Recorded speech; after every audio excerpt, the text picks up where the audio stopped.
वालेकुम, शान सहूर पे वेलकम करते हैं। मुझे पता है घर में बहुत भाग दौड़ मची हुई है, ये वही तो टाइम है जब सारी चीज़ें जो आपने पहले से तैयार कर ली होती है मगर फिर भी कोई कसर बाकी रह जाती है। हाय दुपट्टा डाई नहीं हुआ, हाय हाय पीको नहीं हुई, अरे टेलर ने कपड़े नहीं दिए, मैं तो जूते खरीदना ही भूल गई, मैंने ज्वेलरी नहीं ली, हाय हाय घर की ये सफाई नहीं हुई, ये चीज़ टूट गई, वो चीज़ टूट गई, बर्तन नहीं लिए, सेट नहीं लिया, देगची क्या करेंगे, वगैरह वगैरह। बहुत सारी चीज़ें ऐसी होती हैं जो आज के दिन आप सोचते तो हैं कि ये करना ये करना ये करना, भी मैं तो सच्ची बातें भूल जाती हूँ। तो मैं लिस्ट बना लेती हूँ कि क्या चीज़, मोबाइल में लिस्ट नोट्स में बना के रख लेती हूँ, क्या चीज़ रह गई, क्या चीज़ करनी है, क्या चीज़। और उसके बाद मैं नहीं चाहती कि ईद के मेन दिन कोई भागम दौड़ी हो, क्योंकि हमारे यहाँ बहुत बड़ा डिनर होता है, डिनर नहीं सॉरी लंच होता है। और लंच फिर आपकी, वो कहते हैं ना कि मतलब ससुराली आते हैं, मैके वाले आते हैं, तो आपकी इज्जत बनती है। अगर कोई ना कोई गड़बड़ हो गई, कोई ना कोई कसर रह गई ना, तो फिर जैसे जैसे साल गुजरते रहे ज़िंदगी के, जैसे जैसे मैच्योरिटी आती गई, परफेक्शन आती रहती है चीज़ों में। और इसीलिए हम हैरान हो जाते हैं वो दिन सोच के जब हम टीनेज में होते थे, अरे हम कितने मज़े की ज़िंदगी गुजार रहे होते थे। चूड़ियाँ पहनने चलो या मेहंदी लगवा लो, बाज़ारों के चक्कर लग रहे होते थे, हमें कोई घर की फिक्र नहीं होती थी। हमारी अम्मियों ने सारी जिम्मेदारी संभाली होती थी, क्या पकना है, क्या कटना है, क्या होना है, मेवे काटने, मिठाइयाँ, शीर खुरमा वगैरह वगैरह सब अम्मी ने संभाली होती थी। और हम कहते थे उठे बिस्तर से, बिस्तर झाड़ा भी नहीं और निकल पड़े बाज़ार, दोस्तों को बुलाया, चलो फालूदा खाने चले, ये वो। मतलब ये इंजॉयमेंट वाले दिन होते थे कि इतना पूरा रोज़ा रखने के बाद महीने तो हम खुद अपने आप को ट्रीट देते थे। मगर अब कहानी अलग है, हम खुद अपनी अम्मियों जैसे हो गए है ना। हम उस वक्त कहते थे हमारी अम्मा जिन्न है, कैसे कर लेती ये भी ये भी ये भी। और अब हम अपने आप को कुछ जिनी समझने लगते हैं, क्योंकि पता नहीं कैसे हो जाती है सब चीज़ें, लेकिन मज़ा आता है। आई डोंट नो, मुझे लगता था उस वक्त मैं अम्मी को कहती थी आप कैसे कर लेती अम्मी, मगर वही चीज़ अब मुझ में आ गई और मुझे इतना मज़ा आता है सबको होस्ट करने में। आदत सी हो गई शायद, मॉर्निंग शो होस्ट करते करते मुझे मेहमानदारी की बहुत मज़ेदार किस्म की आदत सी हो गई। और हमेशा ईद पर दोपहर में सब हमारे घर जमा होते हैं। सो अभी भी आपको, मैं आपका दर्द समझ सकती हूँ, आपने बहुत तैयारी करनी है। तो इस दफ़ा मैंने सोचा आपको कुछ ऐसी तैयारी की टिप्स देंगे जो शायद आपको कोई और शो वाला नहीं देगा, क्योंकि हमारे पास बड़े ज़बरदस्त आज एक्सपर्ट्स हमने अपने शो पे बुलाए हैं जो आपको शीर खुरमे की मज़ेदार रेसिपी, कुछ ऐसी मिठाइयाँ जो आपको मिठाई वालों से मिलती हैं मगर हम आपको घर में बनाना सिखाएंगे। क्योंकि अभी आपके पास कुछ घंटे, कुछ दिन हैं कि आप पहले से बना के रख भी सकते हैं, ताकि उस दिन आपको बिल्कुल प्रॉब्लम ना हो और आपकी वाह वाह हो जाए पूरे ख़ानदान में।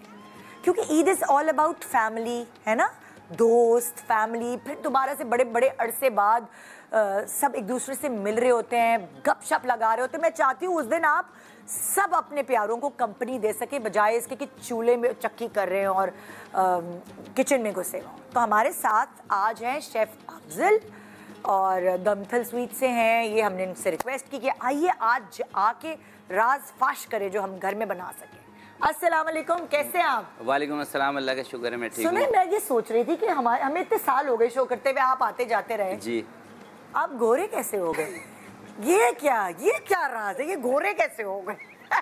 बहुत दिनों से चूल्हे के आगे नहीं गए, या यूट्यूब चैनल होने की वजह से जरा skin care doctor Shaista Lodhi के पास तो नहीं होके आए? जी वो भी ट्रीटमेंट भी चल रहा है। दूसरी बात ये है कि रमज़ान भी मैंने पकड़ लिया। रमज़ानुल मुबारक भी आपको पता है, थोड़ा सा फिर रोज़े वगैरह रखते हैं तो फिर अच्छा वो नूर, ये कहिए कि रोज़ों के बाद नूर मेरे चेहरे जी पर बिल्कुल। अच्छा, तो हमारे नाजरीन को आज आप क्या सिखाएंगे? अच्छा, आज हम बनाएंगे 3 चीज़ें हैं। सबसे पहले हम बनाएंगे शीर खुरमा, और शीर खुरमे के अंदर कुछ चीज़ें हैं, टिप्स हैं, वो आपको बताऊंगा जो कि मतलब जो घरेलू ख़वातीन होती हैं वो जो चीज़ें मिस कर देती हैं उसके बारे में बताएंगे।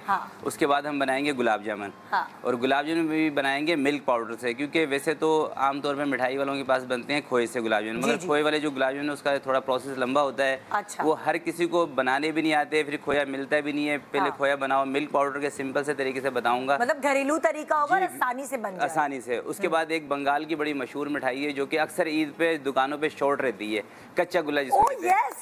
कच्चा गोला व्हाइट सी जो जी, होती है। वाइट वो भी आपको बनाना सिखाऊंगा। तो 3 चीजें आज के हमारे मेन्यू में, इंशाल्लाह मजा आएगा। जबरदस्त जबरदस्त। सो वर्बली अगर कोई रेसिपी बताएं आप। जी, सबसे शीर खोरमे की रेसिपी बताएं। जी, अच्छा, शीर खोरमा बनाते हो ना, सबसे पहले देखें, मैं 2 लीटर दूध की आपको बता देता हूँ। 2 लीटर दूध ले लें और उसके अंदर तकरीबन 125 ग्राम मिल्क पाउडर का इस्तेमाल करें। उससे क्या फायदा होगा? मैं बता दूं, देखिए कोई सा भी मीठा जो आपको मज़ेदार बनाना हो ना, खासकर वो मीठा जो आपको फ्रिज के अंदर रख के सर्व करना हो। बाज़ औक़ात हम जैसे लबे शीरी बनाते हैं, कस्टर्ड बनाते हैं और दूध लारी वगैरह बनाते हैं, जब हम इसको फ्रिज के अंदर रखते हैं तो ये 4-5 घंटे के बाद ये पानी छोड़ देती है, बिल्कुल पानी की तरह बन जाती है। अच्छा। शीर खोरमा आपने बनाया सही था सुबह, जब शाम को देखा तो बिल्कुल पानी हो गया। तो जब आप इसके अंदर मिल्क पाउडर का इस्तेमाल करेंगे ना, मिल्क पाउडर से एक तो टेस्ट भी बेहतरीन हो जाएगा। मिल्क पाउडर वही है जिससे आप जो चाय में डालते हैं? जी जी, वही नीडो कर लें, कोई सा भी ले लें। वाइटर भी कह सकते हैं। जी जी, कोई सा भी ले लें, आमतौर पे जो जिसे चाय वगैरह बनाते हैं, कोई सा भी ले लें। तो एक तो इससे जो चीज़ें पतली बन जाती है ना, बिल्कुल पानी बन जाती है, वो चीज़ नहीं आएगी। दूसरी बात यह है कि इससे टेस्ट बहुत बेहतरीन हो जाता है, खासकर मिल्क पाउडर ऐड करने से। आपने कहा कि 2 लीटर दूध में आप 125 ग्राम ले लें, या जो मेजरमेंट वाले कप होते हैं ना, अक्सर घर में खवातीन के पास होते हैं जिससे चीजें मेजर करती हैं, वो 1 कप भर के ले लें।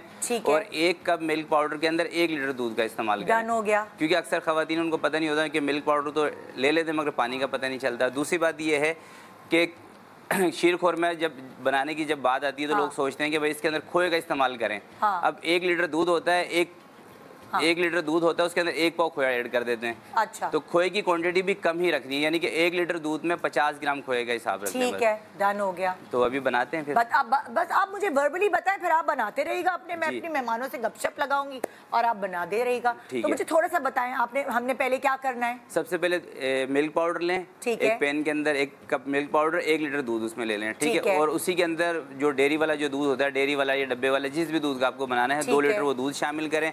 उसके बाद थोड़े से ड्राई फ्रूट ले लें, जो भी आपको पसंद हो। 1 मिनट, मुझे कुछ समझ नहीं आया। आपने कहा 1 लीटर दूध लें? जी, 2 लीटर दूध लें। 2 लीटर दूध लिया पैन के अंदर, उसके अंदर आपने 125 ग्राम मिल्क पाउडर डाल दिया, फिर 1 लीटर पानी डाल दिया, और 1 लीटर पानी भी डाल दिया, जैसे ये मैंने रखा हुआ है। ठीक है। फिर हाँ, उसके बाद दूसरा एक पैन ले लें, उसके अंदर थोड़े से ड्राई फ्रूट, ठीक है, और 1 चम्मच देसी घी ले लें। अच्छा। अगर देसी घी हो, वरना नहीं तो बनास्पति जो वेजिटेबल घी, और आप भूने उसको। जी, ड्राई फ्रूट को। उसके बाद सवैयाँ ले लें। अच्छा, सवैयाँ मैं आपको एक चीज़ और दिखा दूँ। क्या दिखाएं? कि देखें, सवैयाँ ना थोड़ी सी छोटी कर लिया करें, बड़ी बड़ी सवैयाँ होती है ना, तो वो फिर मुँह में अच्छी नहीं लगती। थोड़ी सी आपने कहा कि सवैयों को और ड्राई फ्रूट को घी के साथ थोड़ा फ्राई कर लें। जी, फ्राई कर, वो अलग पैन में फ्राई हो रहा है। कितनी देर तक उसको हमने दूध को पकाना है? दूध को तकरीबन 45 से 50 मिनट पकाएं, और हल्की आंच पे। हल्की आंच। हाँ, दूध की कोई भी चीज़ होती है ना, जब आप उसको हल्की आंच पे पकाते हैं, एक तो उसका थोड़ा सा जो कलर है वो भी गोल्डन हो जाता है, और उसका टेस्ट निकल के आता है। तेज आंच पे पकाने से बहुत जल्दी ना ये। अच्छा, आप इसमें खोया डालेंगे या नहीं डालेंगे? खोया भी डालेंगे, मगर क्वांटिटी कम रखेंगे। जैसे मैंने बताया ना कि 1 लीटर दूध में 50 ग्राम खोया बस ऐड कर लें, ठीक है। और दूसरी बहुत सारे लोग कंडेंस मिल्क भी डालते हैं। कंडेंस मिल्क भी डाल सकते हैं, मगर ये कंडेंस मिल्क जब आप डालेंगे तो फिर चीनी की क्वांटिटी फिर आपने कम रखनी है। अब आपने चीनी के स्टेज पे डालेंगे, ये पक रहा है। चीनी बेशक साथ ही डाल दें, जैसे सवैयाँ डाल दी, चीनी साथ ही डाल देंगे, उससे फायदा ये होता है। अच्छा, नहीं, वापस आए भाई, आप कंफ्यूज नहीं करें। आपने दूध और वो जो मिल्क पाउडर है वो एक साथ रखा पकने के लिए, कितनी पानी के साथ? 1 लीटर। एक चूल्हे पे रख दिया हमने। एक चूल्हे पे 45 मिनट हमने पकाया? नहीं, 45 मिनट, उसको सिर्फ उबाल करा लेना है। अच्छा, उबाल करा। जैसे उसके अंदर उबाल आ गया, दूसरे एक आपने पैन के अंदर, बर्तन के अंदर थोड़ा सा देसी घी ले लें, 1 से 2 चम्मच, थोड़े से ड्राई फ्रूट, और उसके अंदर सवैयाँ। ओके। हाँ, 2 लीटर अगर आप दूध का बना रहे हैं तो जो बाजार के अंदर एक पैकेट मिलता है ना सवैयों का, आमतौर पे वो एक पूरा पैकेट ले लें। समझ आ गई। अब ये जो भुनी हुई सवैयाँ और ड्राई फ्रूट, जैसे दूध के अंदर उबाल आ गया, दूध के अंदर उठा के डाल दिया। अच्छा, ये डाल दिया। हाँ, सवैयाँ डालने के, चीनी भी उसी वक्त डाल? जी, 1 से 2 मिनट के बाद चीनी डाल दें। चीनी कितनी डालेंगे? चीनी तकरीबन 200 ग्राम। अच्छा। 2 लीटर दूध है तो 200 ग्राम चीनी आप उसमें डाल दें। अब ये उसमें बस उसके बाद हल्की आंच पे उसको पकने दें। 10 से 15 मिनट के बाद जब मतलब आधा शीर खोरमा रेडी हो जाए ना, फिर आपने उसके अंदर 100 ग्राम खोया डाल देना बस। अच्छा, आखिरी जी। अच्छा, और फिर? और फीका खोया। अगर जैसे मिसाल के तौर पे खोया नहीं है, आप कलाकंद का यूज कर रहे हैं, तो फिर आपने चीनी की क्वांटिटी थोड़ी सी कम कर देनी है, यानी कि 150 ग्राम आपने चीनी लेनी है। इस तरीके से 45 से 50 मिनट पकाएंगे तो वो थिक हो जाएगा, और ज़्यादा गाढ़ा भी आपने नहीं करना, क्योंकि आपने मिल्क पाउडर का इस्तेमाल किया है। अगर ज़्यादा गाढ़ा करेंगे तो जब आप उसको फ्रिज में रखेंगे तो बहुत ज़्यादा सख्त हो जाएगा। ओके। और ये वाला हम सर्व करेंगे गरम गरम या हम ठंडा भी करके? ये अगर आपने मतलब कि ठंडा यूज़ करना है तो थोड़ा सा फिर आप इसको थोड़ा सा थिक कर लें, अगर गरम गरम यूज़ कर रहे हैं तो थोड़ा सा पतला रख लें बस, ताकि ज़्यादा थिक ना हो। अच्छा, अब ये तो हो गई शीर खुरमे की रेसिपी। मिठाई की रेसिपी की मैं बाद में पूछ सकती हूँ, ठीक है? फिर आप बनाते रहें और फिर इसी तरह मुझे मिठाइयों की रेसिपी भी बताइएगा। हमारे शो पे आज मिठास बांटने के लिए हमारे 2 सेलिब्रिटी गेस्ट हैं और फरमाइशी प्रोग्राम है। भाई आप लोगों ने ही पूरे रमज़ान मेरी जान खाई है, इनको बुला ले, इनको बुला ले। मेरे डीएम्स भरे हुए हैं इनके नामों से। ब्रेक के बाद वापस आऊँगी और उनके बारे में आपको सब कुछ बताऊँगी, बल्कि वो खुद आके भी बताएंगे। मगर उनका पैकेज हमने तैयार किया है कि वो किस तरह इस आपके दिलों तक किस तरह पहुँचे अपनी मेहनत से। शान सहूर, वेलकम बैक। आप देख रहे हैं शान सहूर और अब मैं आपकी ख्वाहिश पूरी कर रही हूँ। देखें कितनी अच्छी हूँ ना मैं।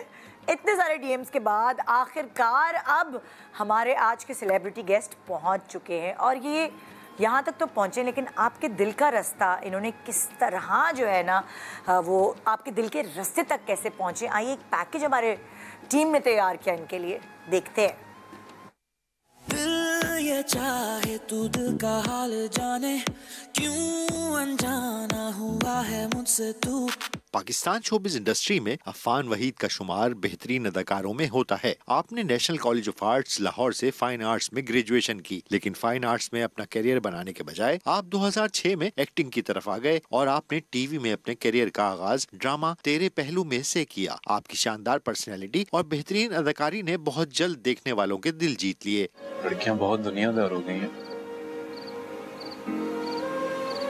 मोहब्बत नहीं देखती हैं, बस शान शौकत देखती हैं। आपके मशहूर ड्रामाज में 2 बोल, परदेस, शहनाई, मेहरपोश, बंदिश 2 और धोखा शामिल हैं। कहाँ जा रही? हाथ छोड़ो मेरा। हाथ तो बहुत चलते हैं तुम्हारे, छुड़ा लो फिर। कोई देख लेगा। मैं भी यही कहता था ना, अब तो बिल्कुल नहीं छोड़ो। आज अफान वहीद बने हैं शान सहूर के मेहमान। तो आइए वेलकम करते हैं अफान वहीद। अस्सलाम वालेकुम। भाई बिल्कुल ठीक। रमजान में तो सारी लगता है सारी डाइट सारे रोजों का रिजल्ट इधर नजर आए। इतने दुबले, बस रोजों में इतना सा मुंह हो गया है। Really? हाँ, क्योंकि मुझे पता है कि जिसका भी गोल होता है मुंह वो कॉन्शियस रहता है कि हम कितने ही पतले हो जाए, कितने जिम चले जाए। आपको एंगल्स भी डिसाइड करने पड़ते हैं, किस एंगल में बैठूंगा मुंह पतला लगेगा। रमजान में मैं वेट काफी लूज करता हूँ वैसे। आप पकौड़े और समोसे और ये सब नहीं खाते? सब कुछ खाता हूँ, बट आई थिंक वो फास्टिंग होती है ना, उसकी वजह से सब कुछ बर्न हो जाता है। आप बताएं। मतलब मैं बिल्कुल ठीक। Thank you so much for coming. मैं आपको दिखाऊंगी अभी ब्रेक में डीएम्स अपने। Really? अफान को कब बुला रहे, कब बुला रहे, कब? मैंने कहा भाई कुछ भी करो, किसी भी तरह रोजों का शो खत्म नहीं होना चाहिए, शान सहूर खत्म नहीं होना चाहिए, अफान को होना चाहिए। Thank you Nida, thank you so आज बहुत सारे लोग मुंतजिर हैं आपके, इंशाल्लाह आपसे बहुत सारी गपशप होगी। Please have a seat. Thank you ji. So मेरी अगली मेहमान, पता है इंसान के नसीब में होता है कि उसने किधर पहुंचना है, कहाँ जाना है। आप पढ़ते कुछ हैं, सोचते कुछ हैं, आपको आपकी ज़िंदगी की मंजिल कहीं भी ले आती है और आप नहीं सोच रहे होते एक सर्टेन टाइम पर कि अच्छा आप यहाँ तक पहुँचेंगे। सो मेरी जो अगली मेहमान है वो यहाँ तक कैसे पहुँची, आइए उनके सफ़र के हवाले से हम एक पैकेज आपको दिखाते हैं।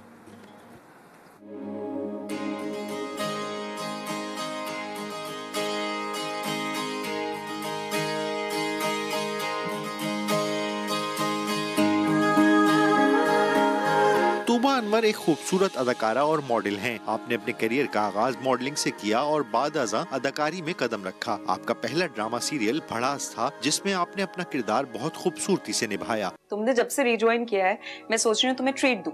नहीं भाई, इसकी कोई जरूरत नहीं है। अरे तुम मेरी पुरानी दोस्त हो, इसीलिए आज ऑफिस के बाद तुम मेरे साथ चलोगी और हम एक अच्छा सा डिनर करेंगे। तो घर फोन करके बता दो। यार मुश्किल में डाल दिया तुमने। अब कैसी मुश्किल यार, अब तो तुम्हारा शोहर भी नहीं है। इसके अलावा जिन ड्रामास का आप हिस्सा रही, इसमें तेरे जाने के बाद, दिल पे जख्म खाए हैं, बेबी बाजी और बेबी बाजी की बहुएं शामिल हैं।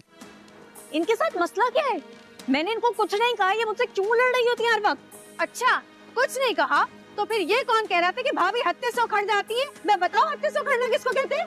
हाँ तो आपकी अम्मी ने आपको यही सिखाया ना कि ससुराल में जाकर जाहिलों की तरह लड़ो। अदाकारी के अलावा तूबा अनवर सोशल मीडिया पर भी मुतहर्रिक हैं। आप अपनी खूबसूरत शख्सियत और बेहतरीन अदाकारी के सबब पाकिस्तान ड्रामा इंडस्ट्री में तेजी से मकबूल हो रही हैं। आज सैयदा तूबा अनवर बनी हैं शान सहूर की मेहमान।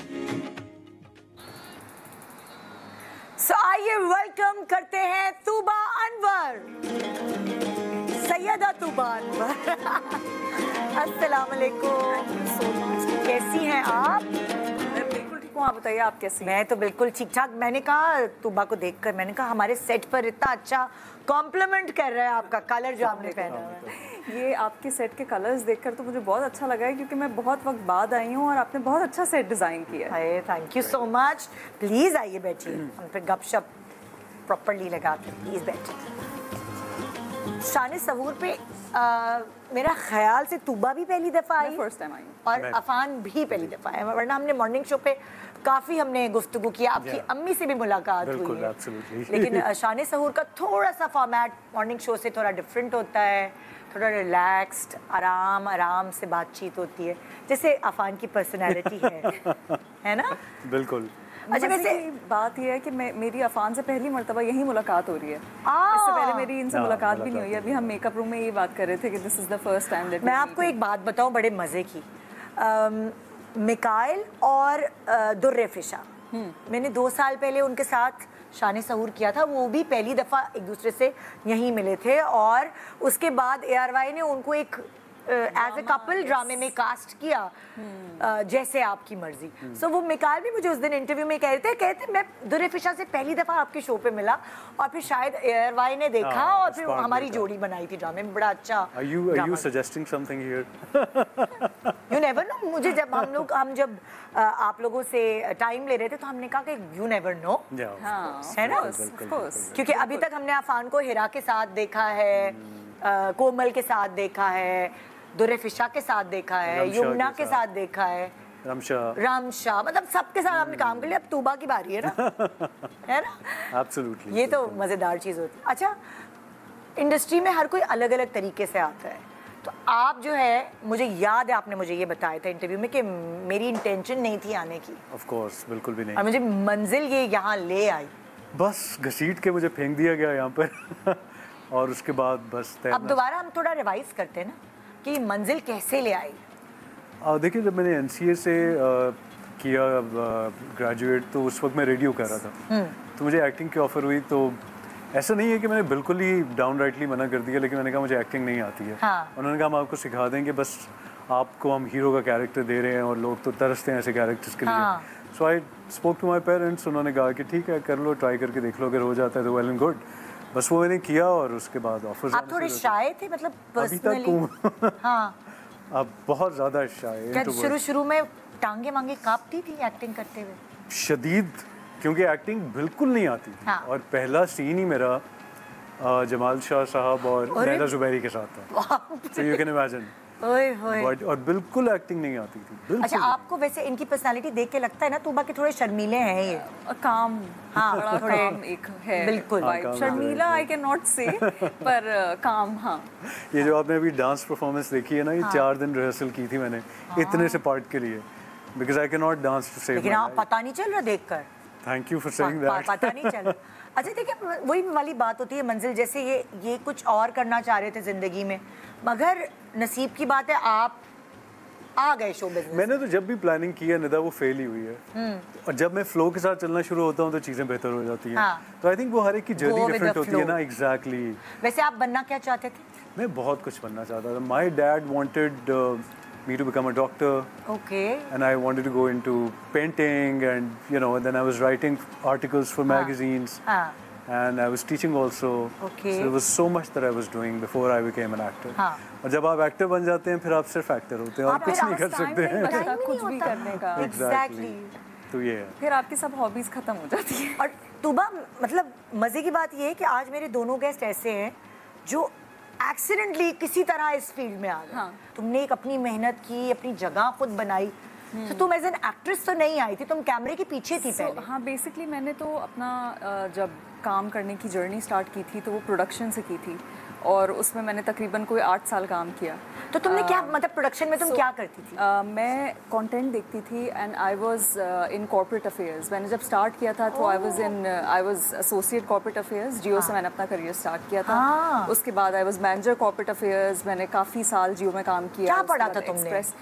मैं इंग्लिश लिटरेचर पढ़ी थी उस टाइम पे। जिस टाइम पे मैंने काम स्टार्ट किया था I think I was 18 years old. बहुत यंग एज में मुझे लिखने का शुरू से शौक था, तो मैं लिखती थी। दैट इज व्हाई आप भी लिखते थे और ये भी। अच्छा। और बड़ी सिमिलैरिटी, अभी मैं इनकी बात सुन रही थी तो मुझे अंदाज़ा हुआ इस बात का कि मैं जैसे I wanted to be a fine artist, लेकिन अच्छा। मैं क्योंकि इतना अर्ली एज से मैंने काम स्टार्ट कर दिया तो मैं उसको परसू नहीं कर पाई।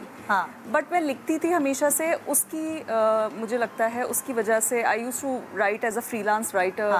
उसके बाद फिर मैंने आर्टिकल्स किए डिफरेंट न्यूज़पेपर्स के लिए। उसके बाद फिर एज अ कंटेंट राइटर मैंने अपनी जॉब। तुम्हारा दूर दूर से कोई शोबिस से ताल्लुक नहीं? अच्छा, मुझे शौक भी नहीं था टू बी वेरी ऑनेस्ट। मतलब मुझे बिल्कुल कभी भी शौक नहीं था कि मैं शोबिज या मतलब मैं एक्टिंग की तरफ आऊँ। और एक दिन बस ऐसे ही मैंने आपके ही शो में इनफैक्ट बताया है इसके ऊपर कि एक मुझे पता चला 6 सिग्मा में ऑडिशंस हो रहे थे, तो मुझे वहाँ से किसी ने कॉल करके कहा तुम एक दफ़ा ट्राई करो, you have such a good face. मुझे उससे पहले भी बहुत लोग कहते थे why don't you do anything on screen, क्योंकि थी तो फील्ड मीडिया की ना। एग्जैक्टली। तो लोग कहते थे कि कोई शो कर लो या कुछ इस तरह कर लो, न्यूज़ साइट पे हो तो न्यूज़ पे कोई शो देख लो। तुम्हारे जो तुम शो देख रही होती थी वहाँ इतने सेलिब्रिटीज आते थे, तुम्हारी इंटरेक्शन लोग HR डिपार्टमेंट का जिस चैनल में मैं काम करती थी वो लोग मुझे मुस्तकिल कहते थे, लेकिन मैं कहती थी नहीं, आई don't think I can do anything in front of camera. तुम शाय थी या नहीं? नॉट रियली, कभी भी शाय वाला ऐसा नहीं था, लेकिन मुझे लगता था I am very serious to be an actor. मतलब मेरे अंदर शायद वो बात नहीं है कि मैं कुछ फंकारी कर जाऊँ लाइफ में। लेकिन इट हैपेंड, मैं गई, मैंने कहा चलो ट्राई करते हैं। मुझे अम्मी ने कहा कि ट्राई करने में कुछ नहीं है बेटा, जाके करके आओ। और मैं ऑडिशन देकर आई 6 सिग्मा में, एंड आई रिमेंबर वो बहुत बुरा ऑडिशन था। उनके पास आज भी टेप होगी ना, तो बहुत वो तो क्या रिजेक्ट हो गई तुम? आई डोंट नो, मुझे नहीं पता, लेकिन so they called me after 8 months।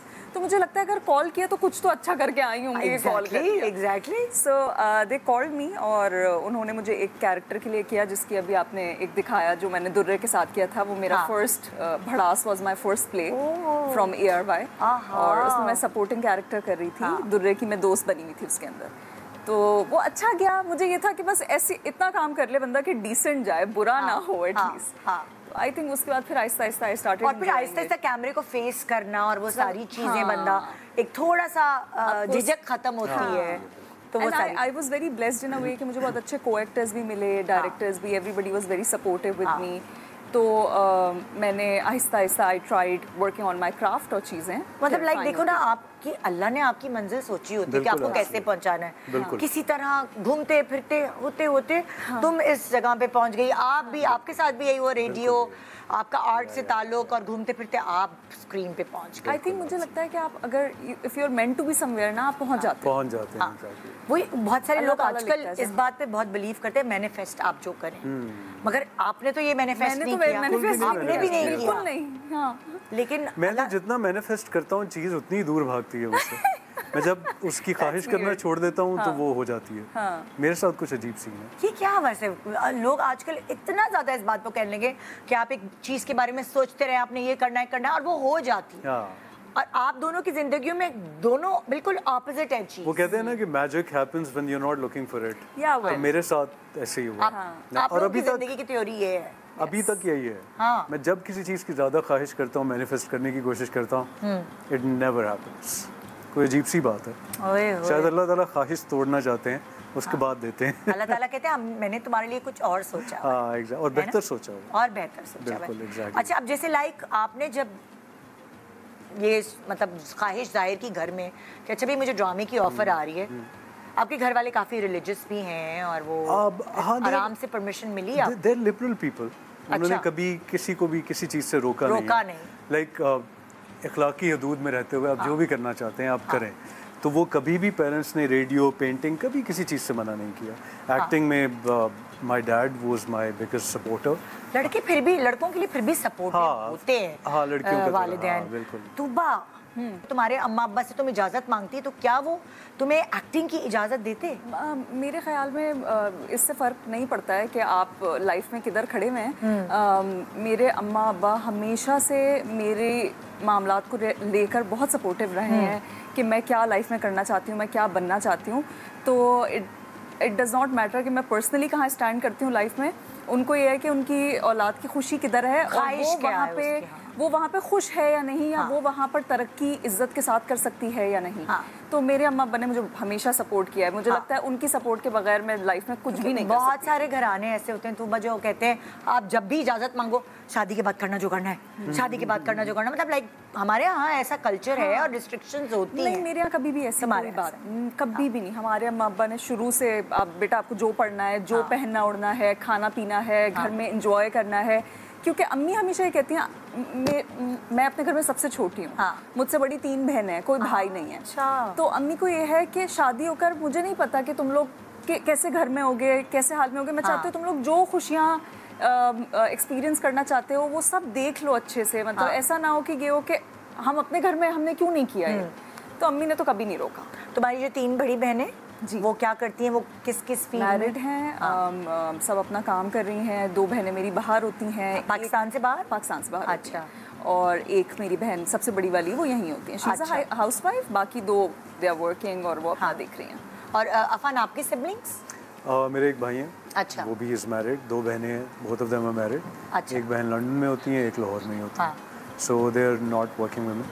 अच्छा। तो हाँ, वो आपकी बहनें लंदन में होती हैं? एक बहन लंदन में होती है, एक लाहौर में होती है। और आपका नंबर कहाँ है? तीसरा नंबर है। तीसरा नंबर है। और जो बहन है लंदन वाली वो सबसे छोटी है। तो सारे बहन भाई सब मैरिड? सब मैरिड अल्हम्दुलिल्लाह। आपके बारे में नहीं पता चलता भाई क्या है, क्या कहानी है, मैरिड है नहीं है, क्या है? आपको पता है मैंने तो इंस्टा पे आखिरी फोटो आई थिंक 8 फरवरी को लगाई थी।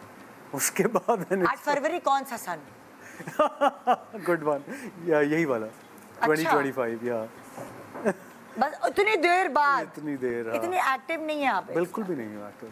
सो वजह क्या है? आजकल तो बहुत ट्रेंड है, हर कोई हर जहाँ जा रहा है, खाना खाने जा रहा है, रेस्टोरेंट का नाम के साथ तस्वीर लगा देंगे, बाहर निकल रहा है, ट्रैवल, सबको पता चल जाता है अच्छा जी ये इस शहर में नहीं है। आई नो, मुझे लगता है कि हमारी जनरेशन में से वो जो मिस्टेक का एलिमेंट है ना वो बिल्कुल ख़त्म हो गया हुआ है। It's like show it all, which is fine again, to each their own.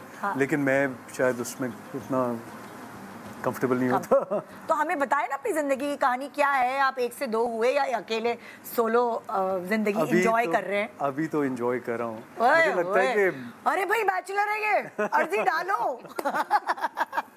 आप इंस्टा पे इतने एक्टिव नहीं होते लेकिन आपको बहुत अर्जियां आएंगी क्योंकि आप बने बनाए वो मैरिज मटेरियल है। सीरियसली सच्ची में एक शरीफ सा लड़का। बहुत अर्जियां आती हैं निदा, क्या बताऊं आप। भाई मुझे भी रिश्ते आए हैं बहुत आपके कि प्लीज आफान से पूछ के बताएं कि वो अच्छा।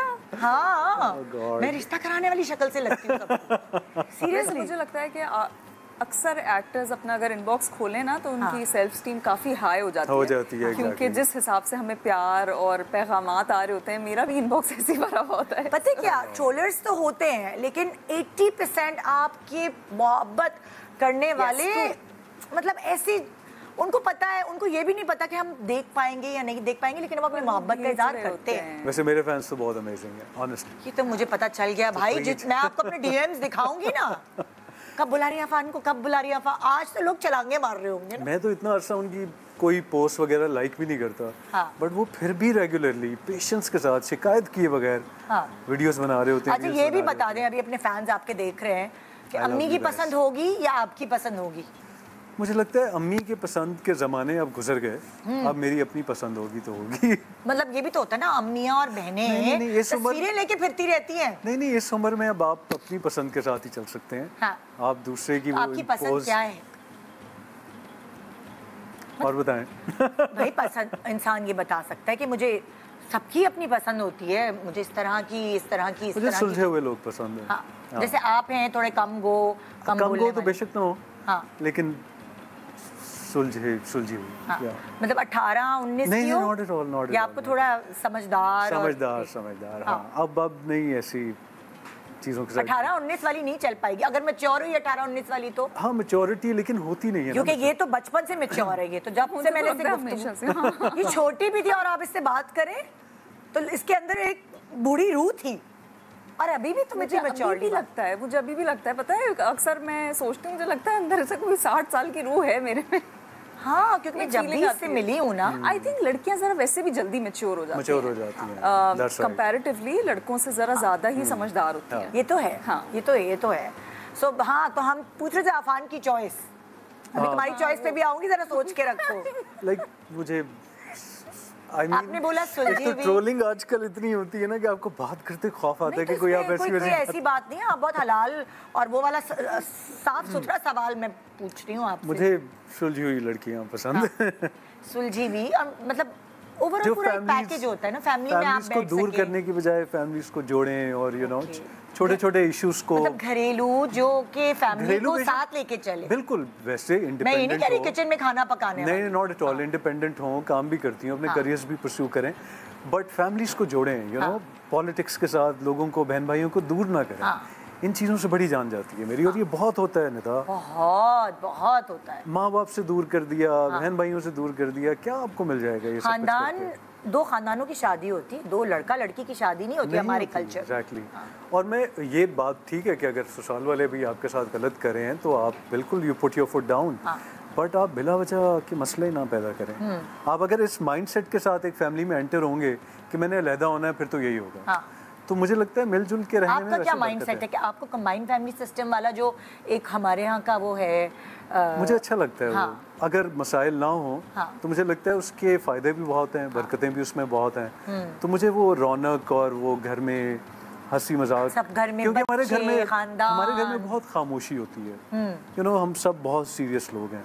अच्छा, सारे अब्बू अम्मी भाई भी, या everyone, we are all very serious people. तो फिर आपको कोई रौनक पैदा करने वाली चाहिए। तो वो अगर वो भी सीरियस हो गई तो फिर सीरियस, थोड़ी सी रौनक तो ना घर में, कि आपको पता चले इंसान यहाँ पर जिंदा इंसान रहते हैं। तो वो है। मैं घर जाता हूँ ना जब, तो मैं कहता हूँ मम्मी क्यों है हमारे घर में इतनी खामोशी? ऐसा नहीं है कि लोग नाराज हैं, हमारे मिजाज ऐसे हैं। सारे बहन भाइयों के मिजाज जैसे, या कोई एक तो होगा ना, कभी कभार बहनें होती हैं लाइवली, जो घर में छोटी बहन जो है वो थोड़ी डिफरेंट है। अच्छा, बाकी ये कि सब बहुत अब्बू भी अम्मी भी, ओफ अब्बू तो ना ही पूछे आप, मेरे ख्याल में उन्हीं की वजह से हम सब खामोश हैं। अच्छा, या हमारी अब्बू फोर्सेस में थे आप? या। अच्छा, तो खामोश रहने वाले, डिसिप्लिन। हाँ, घर में बहुत डिसिप्लिन देखा, बहुत वक्त की पाबंदी देखी, जो अभी तक जो है, आप यकीन जाने में ड्राइवर के आने से 5 मिनट पहले रेडी होता हूँ, जो कि सच अ कर्स के एट टाइम्स 2-2 घंटे बैठ के वेट कर रहा होता हूँ। सो ये चीज़ अभी तक नहीं गई है और मैं बहुत चिढ़ता हूँ इस चीज़ से। लेकिन आपको बताऊँ, आपके पीठ पीछे लोग इस बात की बड़ी तारीफ करते हैं, चाहे आपके साथ कोई को स्टार हो या प्रोडक्शन के लोग हों, वो बड़ी, मेरे कानों तक तो बड़ी तारीफ पहुंची। बल्कि आज भी आपकी टीम से मैं पूछा था, हाँ जी क्या प्लान है, कब तक बिकॉज़ आई वाज रेडी। हाँ, तो वो थोड़ा कभी कभी मैं चिढ़ जाता हूँ इस चीज़ से, अपनी इस चीज़ से, कि इतना भी आपको पंक्चुअल नहीं होना चाहिए। और इस फील्ड में 12 साल गुजारने के बाद तो बिल्कुल भी नहीं होना चाहिए। लेकिन फिर भी मैं हूँ। लेकिन आप, ये आपकी अच्छी आदत है, आप खराब माहौल की वजह से इस आदत को खराब नहीं करें, ये अच्छी है। अब तो हो नहीं सकती है नदा, it's, I think that's ship has too late in the day for that. मैं आती हूँ तुम्हारी तरफ तूबा, अब जाहिर है माशाल्लाह तुम अपने करियर में भी परसू कर रही हो, तुमने एक मकाम बनाया अपना बड़ी अपनी मेहनत से। इस फील्ड में आना बड़ी बात नहीं है, इस फील्ड में सस्टेन करना, रह जाना, अपनी शोहरत को मेंटेन करना, ये एक बड़ी बात होती है। सो तुम्हारे क्या ख्यालात हैं अपनी ज़िंदगी को लेकर, किस तरह का हमसफ़र चाहती हो, क्योंकि अब तुम सही मैच्योर हुई हो और तुम अपनी ज़िंदगी को एक अलग तरीके से देख सकती हो। तुम्हारा जवाब मैं लूँगी ब्रेक के बाद। सोचने का मौका मिलेगा। Welcome back. आप देख रहे हैं शाने सहूर हमारे खूबसूरत मेहमानों के साथ, और मैंने ब्रेक पे जाने से पहले ये पूछा था, तूबा तुम्हारा हमसफ़र कैसा होना चाहिए? अब तुम समझदार लड़की हो चुकी हो, तुमने दुनिया देख ली है, और अब तुम ये सोच सकती हो कि मुझे अपनी ज़िंदगी से क्या चाहिए। मुझे ऐसा लगता है कि अगर आप किसी को अपना लाइफ पार्टनर पसंद कर रहे हैं या कुछ, तो एक तो कंपेनियनशिप बहुत ज़रूरी है, जो बहुत बहुत इम्पोर्टेंट चीज़ है। लोग समझते हैं कि हम बस उस वक्त के लिए, हमें बहुत सारे लोग पसंद आ रहे होते हैं कुछ अरसे के लिए, 6 महीने, 8 साल, 8 महीने, लेकिन वो सालों पे चलना बड़ा मुश्किल हो जाता है क्योंकि कंपेनियनशिप नहीं होती, बात करने को टॉपिक्स नहीं होते। तो मुझे लगता है कंपेनियनशिप बहुत ज़रूरी है। तो मैं अगर किसी को पसंद करूँ या ज़िंदगी गुजारने का सोचूं, तो ये ज़रूर देखूंगी कि उसके साथ मेरी कंपेनियनशिप है, इज्जत का रिश्ता है या नहीं, वो मुझे इज्जत दे सकते हैं या नहीं, तो ये मेरे लिए बहुत इंपॉर्टेंट है। इतनी छोटी सी तुमने डिस्क्रिप्शन दी, अब हम कैसे पहुंचेंगे वहां तक भाई?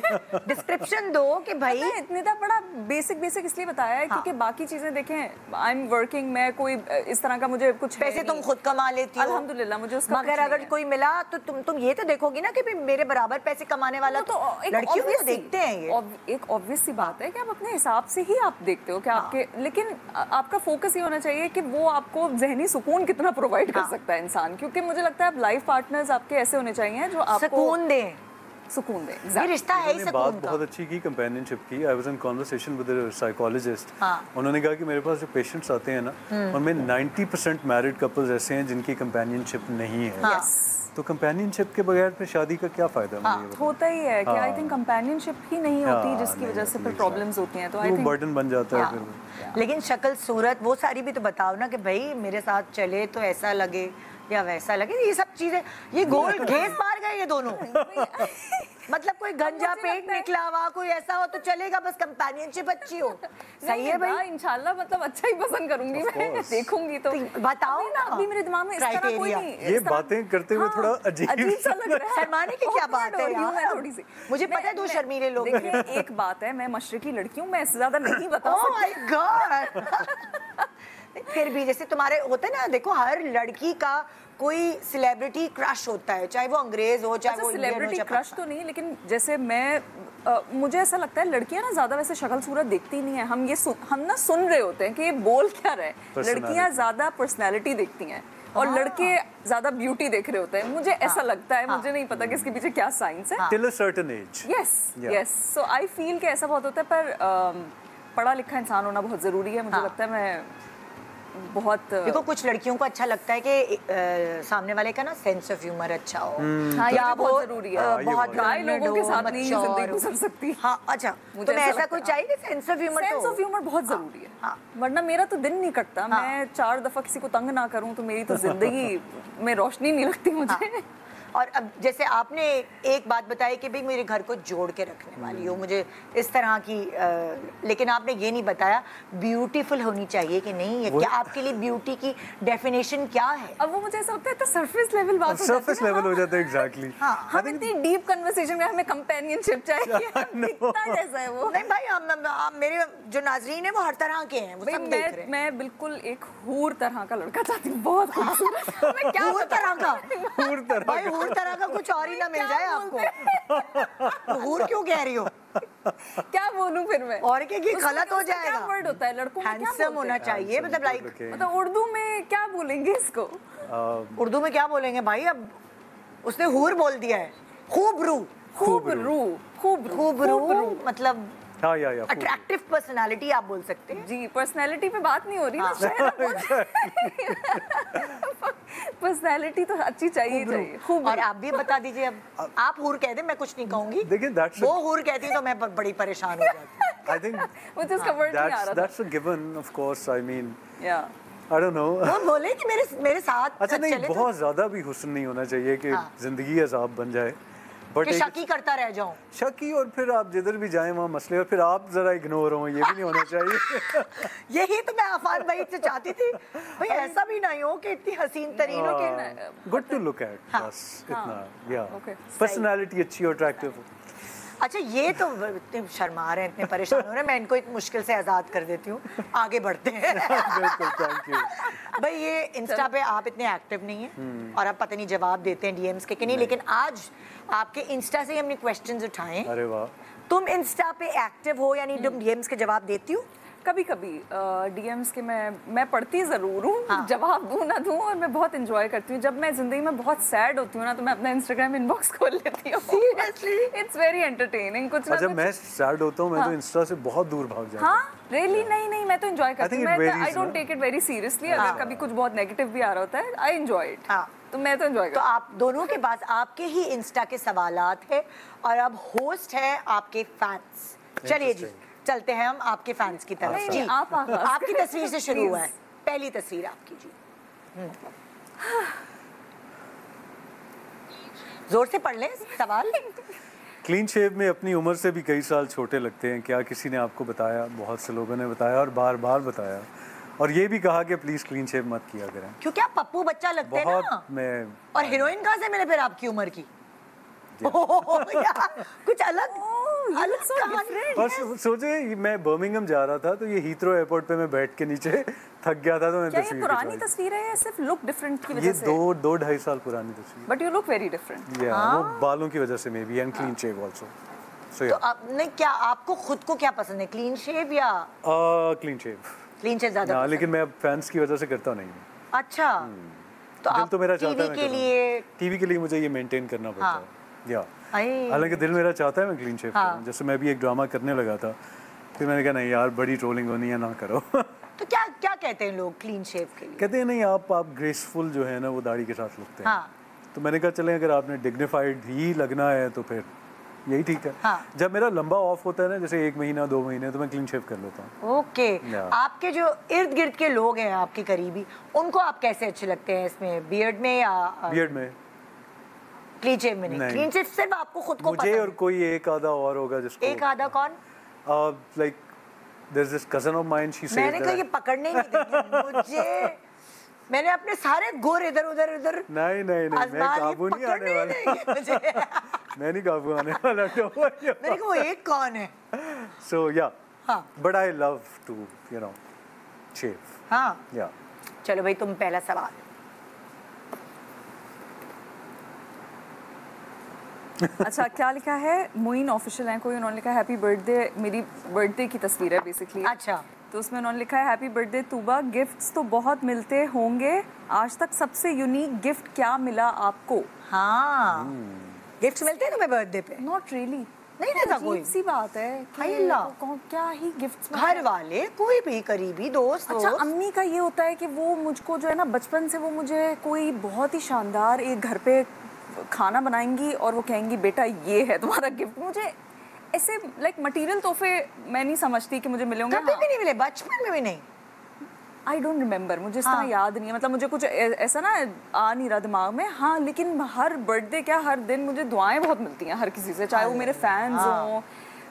मुझे फूल बहुत पसंद है, तो मेरे दोस्त मुझे फूल भिजवाते ज़रूर हैं व्हेनेवर आई एम सैड, लेकिन बर्थडे पे खास करके मेरे पास फूल बहुत आते हैं। मतलब तोहफे तुम्हें याद भी नहीं है कि कोई तोहफा यूनिक इतना कोई स्टैंड आउट किसी ने कोई सरप्राइज दिया? बहनें आ गई हूँ यूके से या कहीं से बाहर से, जहाँ भी रहती हैं? नहीं, कोई ऐसा बर्थडे पे ऐसा कोई इंस्टेंट मुझे नहीं याद। बस ये सब चीजें जमा हो रही हैं बेटा। हाँ। फिक्र नहीं करो, जिंदगी में आगे जरूर मिलेंगे इंशाल्लाह ताला, हमारी दुआएं तुम्हारे साथ इंशाल्लाह जी। नेक्स्ट तस्वीर। चिपक गई हैं तस्वीरें हैं।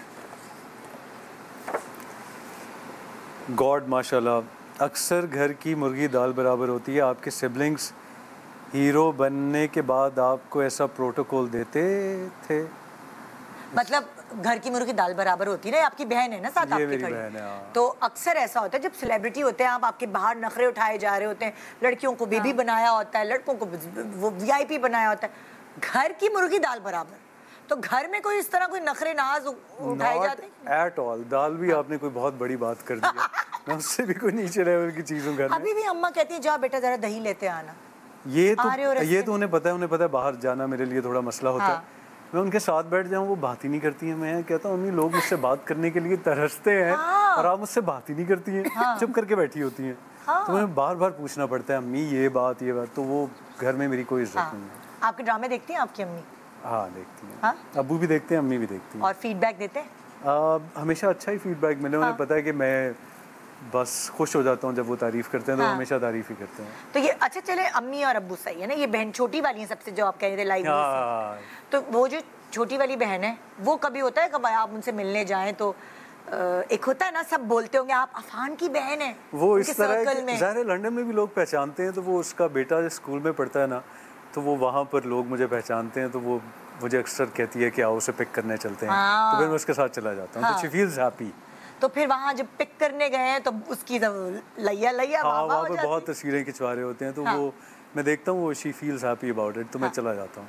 हालांकि मुझे थोड़ा हो रहा होता है यार यहाँ भी जाके तस्वीरें खिंचवानी है, बट मैं चला जाता हूँ। ओके।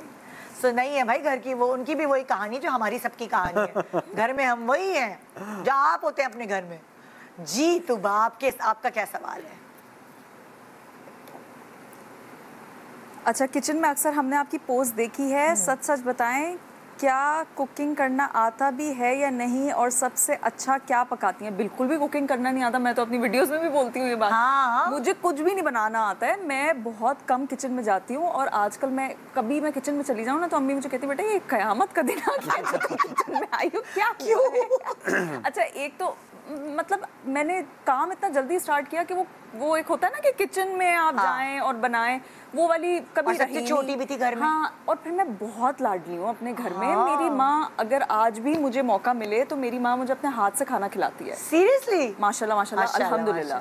तो मैंने कभी कोई किचन में ऐसा इतने कोई काम वाम नहीं किए। थोड़ा बहुत मैंने अम्मी को क्योंकि देखा है तो मुझे आता ज़रूर है, लेकिन थोड़ा थोड़ा मतलब मैं अपने पसंद के खाने बना लूंगी। मैं पास्ता बना लूंगी, फैशन के खाने मुझे थोड़े बहुत ऐसी चीज़ ऊपर यूं करने को डाल दो वो मैं कर लूंगी।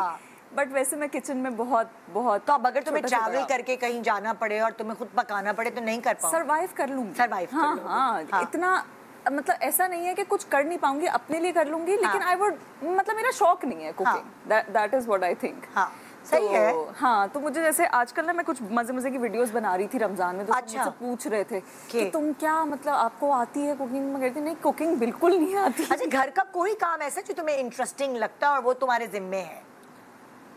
सोना। वाह वाह, जो टाइम बचता है उसमें सो कभी कोई अलमारी या सफाई कोई ऐसा होता है ना जिसमें एक्सपर्टी होती है कि भाई सफाई करवाना भी एक आर्ट होता है? नहीं, ये सब काम मैं अगर मैं घर पे होती हूँ तो मैं ये सब करवा लेती हूँ, या मैं खुद भी कर लेती हूँ। जैसे अगर चीज़ें ऑर्गेनाइज करनी है, अपना कमरा ऑर्गेनाइज करना है, ये सब मुझे खुद भी उलझन होती है, क्योंकि अम्मी ने शुरू से आदत डाली है बेटा हर चीज़ सफाई साफ रखना है। लड़कियों का घर है वैसी ऑलरेडी, तो बड़ा खूबसूरती डेकोरेशन अम्मी को भी शौक है, मुझे भी। आजकल भी जैसे ईद आने वाली है तो हम अपने घर का इंटीरियर चेंज कर रहे हैं थोड़ा सा, सोफों की चेंज हो रहे हैं, सोफा सेट नया आ रहा है, टेबल्स चेंज हो रही हैं, कवर्स चेंज हो रहे हैं, तो ये चलता रहता है। क्या करती हो? जो अर्निंग करती हो अपने पास रखती हो या अम्मी अब्बू को भी देती हो शेयर? नहीं, डेफिनेटली घर में बिल्कुल, मतलब कभी ये अपनी वाली तो बात हुई नहीं ना। ये तो जो भी है वो घर का है। और जहाँ पे भी मैं कंट्रीब्यूट कर सकती हूँ वहाँ मैं करती हूँ। वेरी गुड माशाल्लाह जी। नेक्स्ट सवाल। आपके फादर फोर्सेस में थे ना, आपको टीवी पे रोमांस करता देख के इनके तासुरात क्या होते हैं? कभी उन्होंने कोई कमेंट नहीं किया इसके ऊपर, but he says I am a good actor. नहीं, जब कभी आपका रोमांटिक अगर सीन आ रहा होता है तो आप इधर उधर हो जाते हैं क्या? देखिए, शुरू में ये होता था कि यूट्यूब पे नहीं होते थे ड्रामे, तो वो बैठ के मैं कभी उनके साथ देख लेता, वो देख रहे होते थे तो मैं थोड़ा शर्मिंदा हो जाता था ऑनेस्टली। कोई रोमांटिक सीन चल रहा होता था। आप YouTube पे देख रहे होते हैं, मुझे कोई परवाह नहीं होती। मैं कहता हूँ देखते रहें। तो साथ नहीं आप फिर उस वक्त बैठते नहीं होता, but they compliment my work. वैसे भी ड्रामों में इतना ओवर क्या रोमांस होता ही नहीं है। कुछ इतना है ही नहीं, मतलब फिर भी थोड़ा सा झिझक होती है ना। थोड़ा सा हो गया है, पहले बिल्कुल नहीं होता था। हमारे जमाने में नहीं था। हमारे जमाने में इतना मसला नहीं था, ज्यादा हो गया है। लेकिन अब तो फिर थोड़ा सा नेचुरल की वजह से वो बहुत अजीब लग रहा होता था कि मियाँ बीवी हैं और डिस्टेंस है बहुत, मतलब लाइक वो नेचुरल नहीं लग रहा होता था। अब थोड़ी जमाने की शायद डिमांड है, आई गेस। तो yeah it's just a little embarrassing, but yeah okay. अब कोई टेंशन वाली बात? अब टेंशन नहीं है। हाँ भाई। अच्छा जी, वेरी फिल्मी। आपको अगर फिल्म ऑफर हो तो करना चाहेंगी या नहीं? और फिल्म के लिए डांस आना भी जरूरी है, तो इसमें कितनी महारत है आपकी?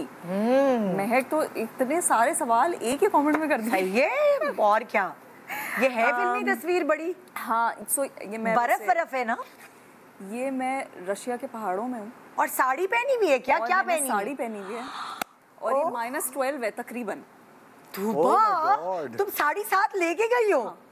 कि मैंने ये यश चोपड़ा की फिल्म बनानी है। मतलब मेरे दिमाग में कोई ये नहीं था कि कोई फिल्म, लेकिन I just wanted to do it. और रशिया जाता है बंदा फर वाली जैकेट लेके जाता है, तो तुम साड़ी लेके गई? मैं इससे पहले और इसके बाद फर वाली जैकेट नहीं थी। ये बस हमने तस्वीर खींचने के लिए जो है ऐसे मैं आपको नजर आ रही हूँ, और ये बहुत कोई खूबसूरत जगह थी, हसीन तरीन। और इसके बाद मेरे हाथ जम गए थे बिल्कुल। मतलब मैंने कहा पता नहीं मैं कैसे सर्वाइव। इसके सवाल का जवाब भी तो दो। खैर, जवाब इस बात का ये है कि इंशाल्लाह अगर कोई चीज़ मुझे लगता है, कोई स्क्रिप्ट अच्छी हुई या मुझे समझ में आती है, तो डेफिनेटली डेफिनेटली मैं उसको ज़रूर देखूंगी। और हाँ, मैंने डांस परफॉर्मेंसेस के बारे में अभी इतना कुछ सोचा नहीं है, तो मैं उस पर कुछ बता नहीं सकती। मे बी और मे बी नॉट। फिल्म की डिमांड हो अगर तो कर लोगी, मतलब ऐसा तो नहीं है कि इसने बेचारे ने कितने दिन, 4 दिन में सीखा था। जैसे मुझे ना बचपन में हम सब ऐसे ही घर में डांस वांस करते थे, तो मुझे लगता था मुझे बहुत अच्छा डांस आता है, लेकिन बड़े होकर मुझे रियलाइज हुआ कि मुझे बिल्कुल अच्छा डांस नहीं आता। अभी हम जब बेबी बाजी का गाना शूट कर रहे थे, तो उसके अंदर मुझे रियलाइज हुआ कि मैं तो बहुत बुरी डांसर हूँ, मुझे बिल्कुल डांस नहीं आता। अच्छा, तो तुम 8 दिन लोगी, उसने 4 दिन लिए अफान ने। नहीं, अगर उन्होंने 4 लिए तो मैं 2 में तो कर लूंगी एटलीस्ट। सही है। और निगाह जी एक्सपर्ट है भाई, वो तो उंडेल देते हैं आपके अंदर डांस। बट और क्या अजबर करा देते। लेकिन जाहिर है करने अगर खड़े होंगे तो कर ही लेंगे। हाँ, सही है भाई, तो इसके लिए फिल्म के लिए सोचा जा सकता है। हाँ, ओके, नेक्स्ट सवाल। ओके, हेरा के साथ आपका कपल बेस्ट लगता है, लेकिन आप दोनों की पर्सनालिटी एक दूसरे से बिल्कुल अलग है। कभी सेट पे लड़ाई होती है? हेरा से मेरी कभी लड़ाई नहीं हुई है। Hera is very friendly. Hera बहुत फ्रेंडली है। जानू प्यारी जिगरू है, तो कभी तो प्यार आता है, वो तो उसकी पर्सनालिटी ऐसी है। Yeah Hira is a lot of fun to work with, क्योंकि वो होता है ना आपकी खामोश जिंदगी में एक हलचल मचाने वाली दोस्त आ गई। तहलका मचाने वाली। सो हेरा से कभी लड़ाई नहीं हुई। या और आप अच्छे लिसनर भी हैं, मैंने सुना है। हाँ, मैं है ना? तो अब अगर हीरा बात करती है तो उसकी सुनते होंगे ना? मैं घंटों तक सुन सकता हूँ बगैर बोले। हीरा से बताएं कैसा रिलेशनशिप है? हीरा से मेरा बहुत अच्छा है। अब क्या ही बताऊँ, Heera is so much of fun. बहुत मजे की बंदी है हीरा। तो हीरा से मेरी बहुत दोस्ती है। लेकिन ऐसी दोस्ती है कि बस बस ऐसी दोस्ती है कि मैं हीरा को सुनता हूँ, कहता कुछ नहीं हूँ। कभी ऐसा हुआ जैसे हीरा अपने दिल की बात जो उससे करीब होते हैं ना, जैसे मैं भी उससे बहुत करीब हूँ, तो वो बोल देती है अपने दिल की बात, अपना दिल हल्का करने के लिए। बिल्कुल। ऐसा हुआ कि उसने आपसे कभी की हो अपने दिल की बात, या आपने कभी की हो अपनी कोई भी पर्सनल चीज? हीरा ने, मैंने तो शायद कभी नहीं की, लेकिन हीरा ने बहुत की है, और बहुत ही हर बात कह देती है वो। कोई बात नहीं, उसके फिल्टर्स ही नहीं है। कुछ नहीं छुपाती है वो।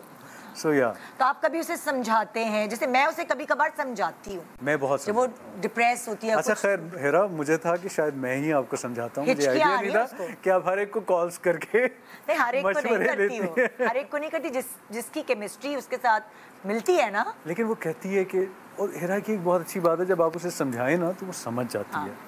वो ऐसी नहीं है कि वो सुनेगी नहीं और इग्नोर कर देगी। वो सुनती है और उसे समझती है, लेकिन 5 मिनट के बाद, बल्कि 2 मिनट के बाद दोबारा वहीं आके खड़ी हो जाती है। ये है हेरा। बिल्कुल बिल्कुल, नो डाउट। हाँ भाई, नेक्स्ट लास्ट। Beautiful makeup. आप अपना मेकअप करने में खुद कितनी एक्सपर्ट हैं, और कौन से मेकअप प्रोडक्ट्स आपके बैग में होते हैं? ओके। तो ये तो मेकअप अरशद ने किया था, जो मुझे भी बहुत पर्सनली पसंद है। लेकिन यूजुअली ऐसा होता है कि मैं अपनी शूट्स पर और लाइक ड्रामा शूट्स पर, और आज भी मैं अपना मेकअप खुद ही करती हूँ। बहुत कम मेकअप करती हूँ मैं I don't use foundation, it's usually just. अभी तुमने फाउंडेशन यूज नहीं किया? सिर्फ कंसीलर है। क्या स्किन है भाई? तो मैं मेकअप बहुत मिनिमल, मेरी कोशिश ही होती है कि मिनिमल रखें। और लेकिन मैं भले से मिनिमल मेकअप करूं, पर मेरे पास दुनिया का हर मेकअप होता है, क्योंकि मुझे शौक है। मुझे बहुत शौक है, मुझे शुरू से शौक है। मैं हर तरह का मेकअप कलेक्ट जरूर करती हूँ। मैं थोड़ा थोड़ा यूज करती हूँ डिफरेंट टाइम्स पर। बट होता सब कुछ है मेरे पास। मेरे बैग में एक और छोटा सा बैग होता है, अभी भी मेरे बैग में रखा हुआ होगा। उसके अंदर ब्लश ऑन होगा, उसमें मस्कारा होगा, हल्के क्या कंसीलर वगैरह क्या किस ब्रांड का यूज? मैं ज्यादा अभी यूजुअली मैं टार्ट यूज कर रही थी, लेकिन अभी मैंने शेप टेप। यस। अच्छा, अब मैंने क्या कहते हैं, टू फेस पर मूव किया है, and it's very nice. Sorry, थोड़ी जनाना बात है। No, that's perfectly alright. अब मैं टू फेस यूज कर रही हूँ, और अभी मैंने वही लगाया है बस कंसीलर, बस और ब्लश ऑन, लिपस्टिक। अंडर आई पे मैं यहाँ पर थोड़ा पाउडर करके इसको हम सेट कर लेते हैं। ठीक है, बाकी कुछ भी नहीं, बाकी यहाँ पे सिर्फ वो शनैल का मैंने ब्लश ऑन लगाया हुआ है, दैट्स इट। और लिपस्टिक वगैरह और टिंट लगा हुआ है, और लिप ग्लॉस है। तो तुबा हमेशा से तो नहीं होगा तुम्हें ये पहले? नहीं। तो मुझे लगता है कि स्टार्टिंग में, अभी जैसे जो मैं ड्रामे का क्लिप देख रही थी, तो मैं देख रही थी कि हम लोग ना आहिस्ता आहिस्ता अपने आपको ग्रूम करते हैं। आपको समझ में आता है what works for you and what does not. तो मुझे लगता है कि अब थोड़ा ट्रेंड्स भी डिफरेंट हो गए। पहले मैं ज्यादा मेकअप करती थी, मुझे लगता था कि आपको ऐसी होता है, शौक हो रहा होता है तैयार होने का। तो मैं ना बहुत शौक था, जरूरत नहीं भी थी, फिर भी ज्यादा कर रहे थे। हाँ, लेकिन फिर आहिस्ता आहिस्ता मुझे रियलाइज हुआ कि हाँ, this does not work for me. मेरे लिए मैं इतना भी करूँ तो चल जाता है। हाँ। तो अब मैं इस पे तो आहिस्ता आहिस्ता ग्रूम हुई और फिर उसके बाद ये हुआ कि मेकअप की तय फजूल में जो हम लगा रहे थे वो कम। जरूरत ही नहीं है, मतलब उसमें ऐसी भी आप अच्छे लग रहे हैं तो क्या जरूरत है। तो अब मैं मिनिमल पे और स्किन का ख्याल रखती हूँ बहुत बहुत बहुत इन अ वे ये कि मैं कोशिश करती हूँ कि मैं सनस्क्रीन कभी मिस ना करूँ। मैं कोशिश करती हूँ कि रात को मैं मेकअप के साथ ना सोऊं। मैं बिल्कुल थकी हुई भी हूँ तो और मेरे अंदर हिम्मत नहीं है कि मैं फेस वॉश करूँ, तो मेरे ना सरहाने मिसलर वाटर होता है, उससे मैं एटलीस्ट वाइप करके क्लीन कर लेती हूँ कि ये आपने करना ही साफ करना जरूरी। हाँ, वरना मेरा बहुत लंबा कोई स्किन केयर नहीं होता। हाँ। लेकिन एटलीस्ट सनस्क्रीन मॉइस्चराइजर लाजमी, वो तो मस्ट है। Yes. वो तो मस्त। भाई आपकी भी स्किन बहुत अच्छी माशाल्लाह। ये जेनेटिक है या आप ख्याल रखते हैं? अब आपने वालदा तो मेरी देखी नहीं जी जी, तो उन्हीं से मुझे ये स्किन मिली है। हाँ। लेकिन अब 2 साल से आगे मैंने सनस्क्रीन यूज़ करना शुरू किया है और हाँ। मॉइस्चराइज़र भी रेगुलरली मैं लगाता हूँ। उससे पहले तो नीलम वैली में भी शूट किया है बगैर सनस्क्रीन और मॉइस्चराइज़र के। लड़के थोड़े रफ कभी होते हैं एक्सपोजर ही नहीं था इन चीज़ों की तरफ, ना किसी ने बताया था। वो तो अभी मुझे डॉक्टर ने कहा कि बेटा पिगमेंटेशन हो जाएगी, शुरू कर दो। तो मैंने सनस्क्रीन अब मैं रेगुलरली लगाता हूँ और मॉइस्चराइजर लगाता हूँ। बड़ी अच्छी बात है कि अफान पता है ये बात बता रहे हैं, क्योंकि मर्दों में कॉन्सेप्ट नहीं है कि आपको स्किन केयर करना है। बिल्कुल बिल्कुल। तो स्किन तो सबकी है, वो आपका जेंडर फीमेल हो आप या मेल हो। तो लेकिन तुबा मैंने बहुत खिलवाड़ किया अपनी स्किन के साथ। अब अगर मैंने पहले से ख्याल रखा होता तो शायद इससे भी बेहतर। वो तो अल्लाह ने मेहरबानी की कि वालदा की तरफ से मिल गई, वरना तो मैंने बहुत बुरा हाल किया। कभी मॉइस्चराइजर नहीं लगाया, कभी सनस्क्रीन नहीं, लेकिन अब मैं रेगुलरली यूज करता हूँ। अब शुक्र है ना कोई आहिस्ता आहिस्ता आपको अवेयरनेस देता है। आपके अगर स्पॉट्स हो रहे हैं ना वो सब खत्म हो जाते हैं। सनस्क्रीन आपकी पिगमेंटेशन फौरन खत्म करती है। In like 6 months your skin is clean. I know, like 40 SPF और व्हाट 50? मैं 50 यूज करती हूँ। अच्छा, 50 प्लस पाकिस्तान के लिए, पाकिस्तान में जिस तरह अच्छा मैं की 40 यूज करता हूँ, फिर मुझे चेंज करना चाहिए I think. I am using 50। 50 is good. और कोशिश करें कि केमिकल सनस्क्रीन ना यूज करें, मेडिकेटेड ना हो, मिनरल यूज करें। नहीं मतलब केमिकल ना यूज करें, क्योंकि वो लॉन्ग टर्म में आपकी स्किन को थोड़ा खराब करता है। हाँ, मतलब केमिकल्स एब्जॉर्ब भी तो कर रही होती है ना आपकी बॉडी, ब्लड स्ट्रीम में चले जाते हैं ऐसे। लाइक बहुत सारी अलग अलग बातें हैं।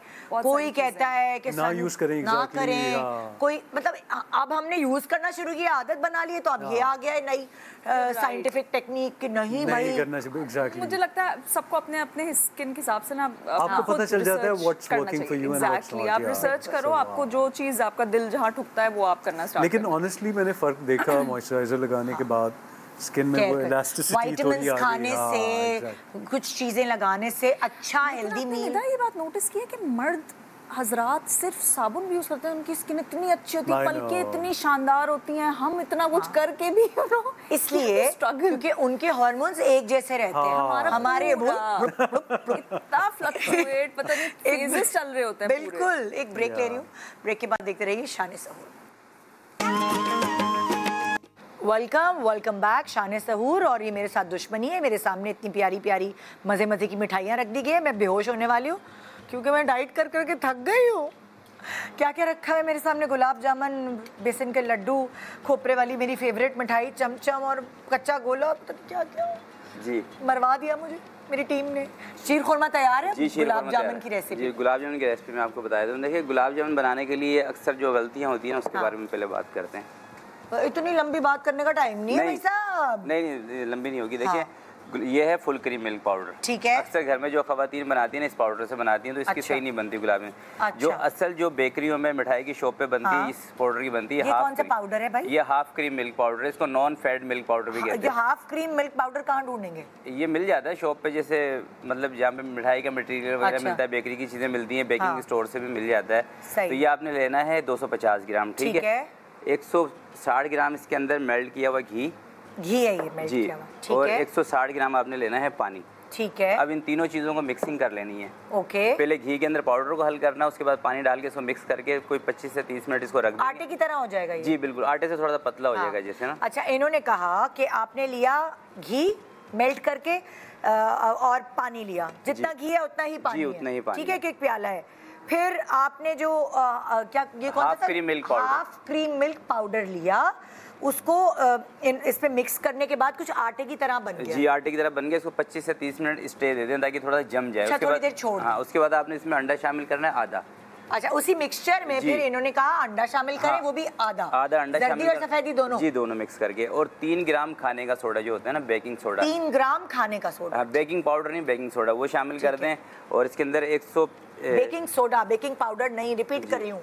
और हाँ। 60 ग्राम इसके अंदर मैदा शामिल कर दें, 60 ठीक है। ग्राम। इसकी डो बना के और इस तरीके से इसको फ्राई करें, ये इस तरह जी। और अच्छा, अब ये जो बन गए हैं गुलाब जामुन, इसको आप फ्राई कर रहे हैं घी में? जी, घी के अंदर फ्राई कर रहे हैं। अच्छा, फिर उसके बाद क्या शीरा अलग बनाया हुआ? जी, शीरा अलग बनाया हुआ। और शीरा आपने इसका जो बनाना है, इसके अंदर तार नहीं होनी चाहिए। इसका भी वैसे परफेक्ट मेजरमेंट बता देता हूँ।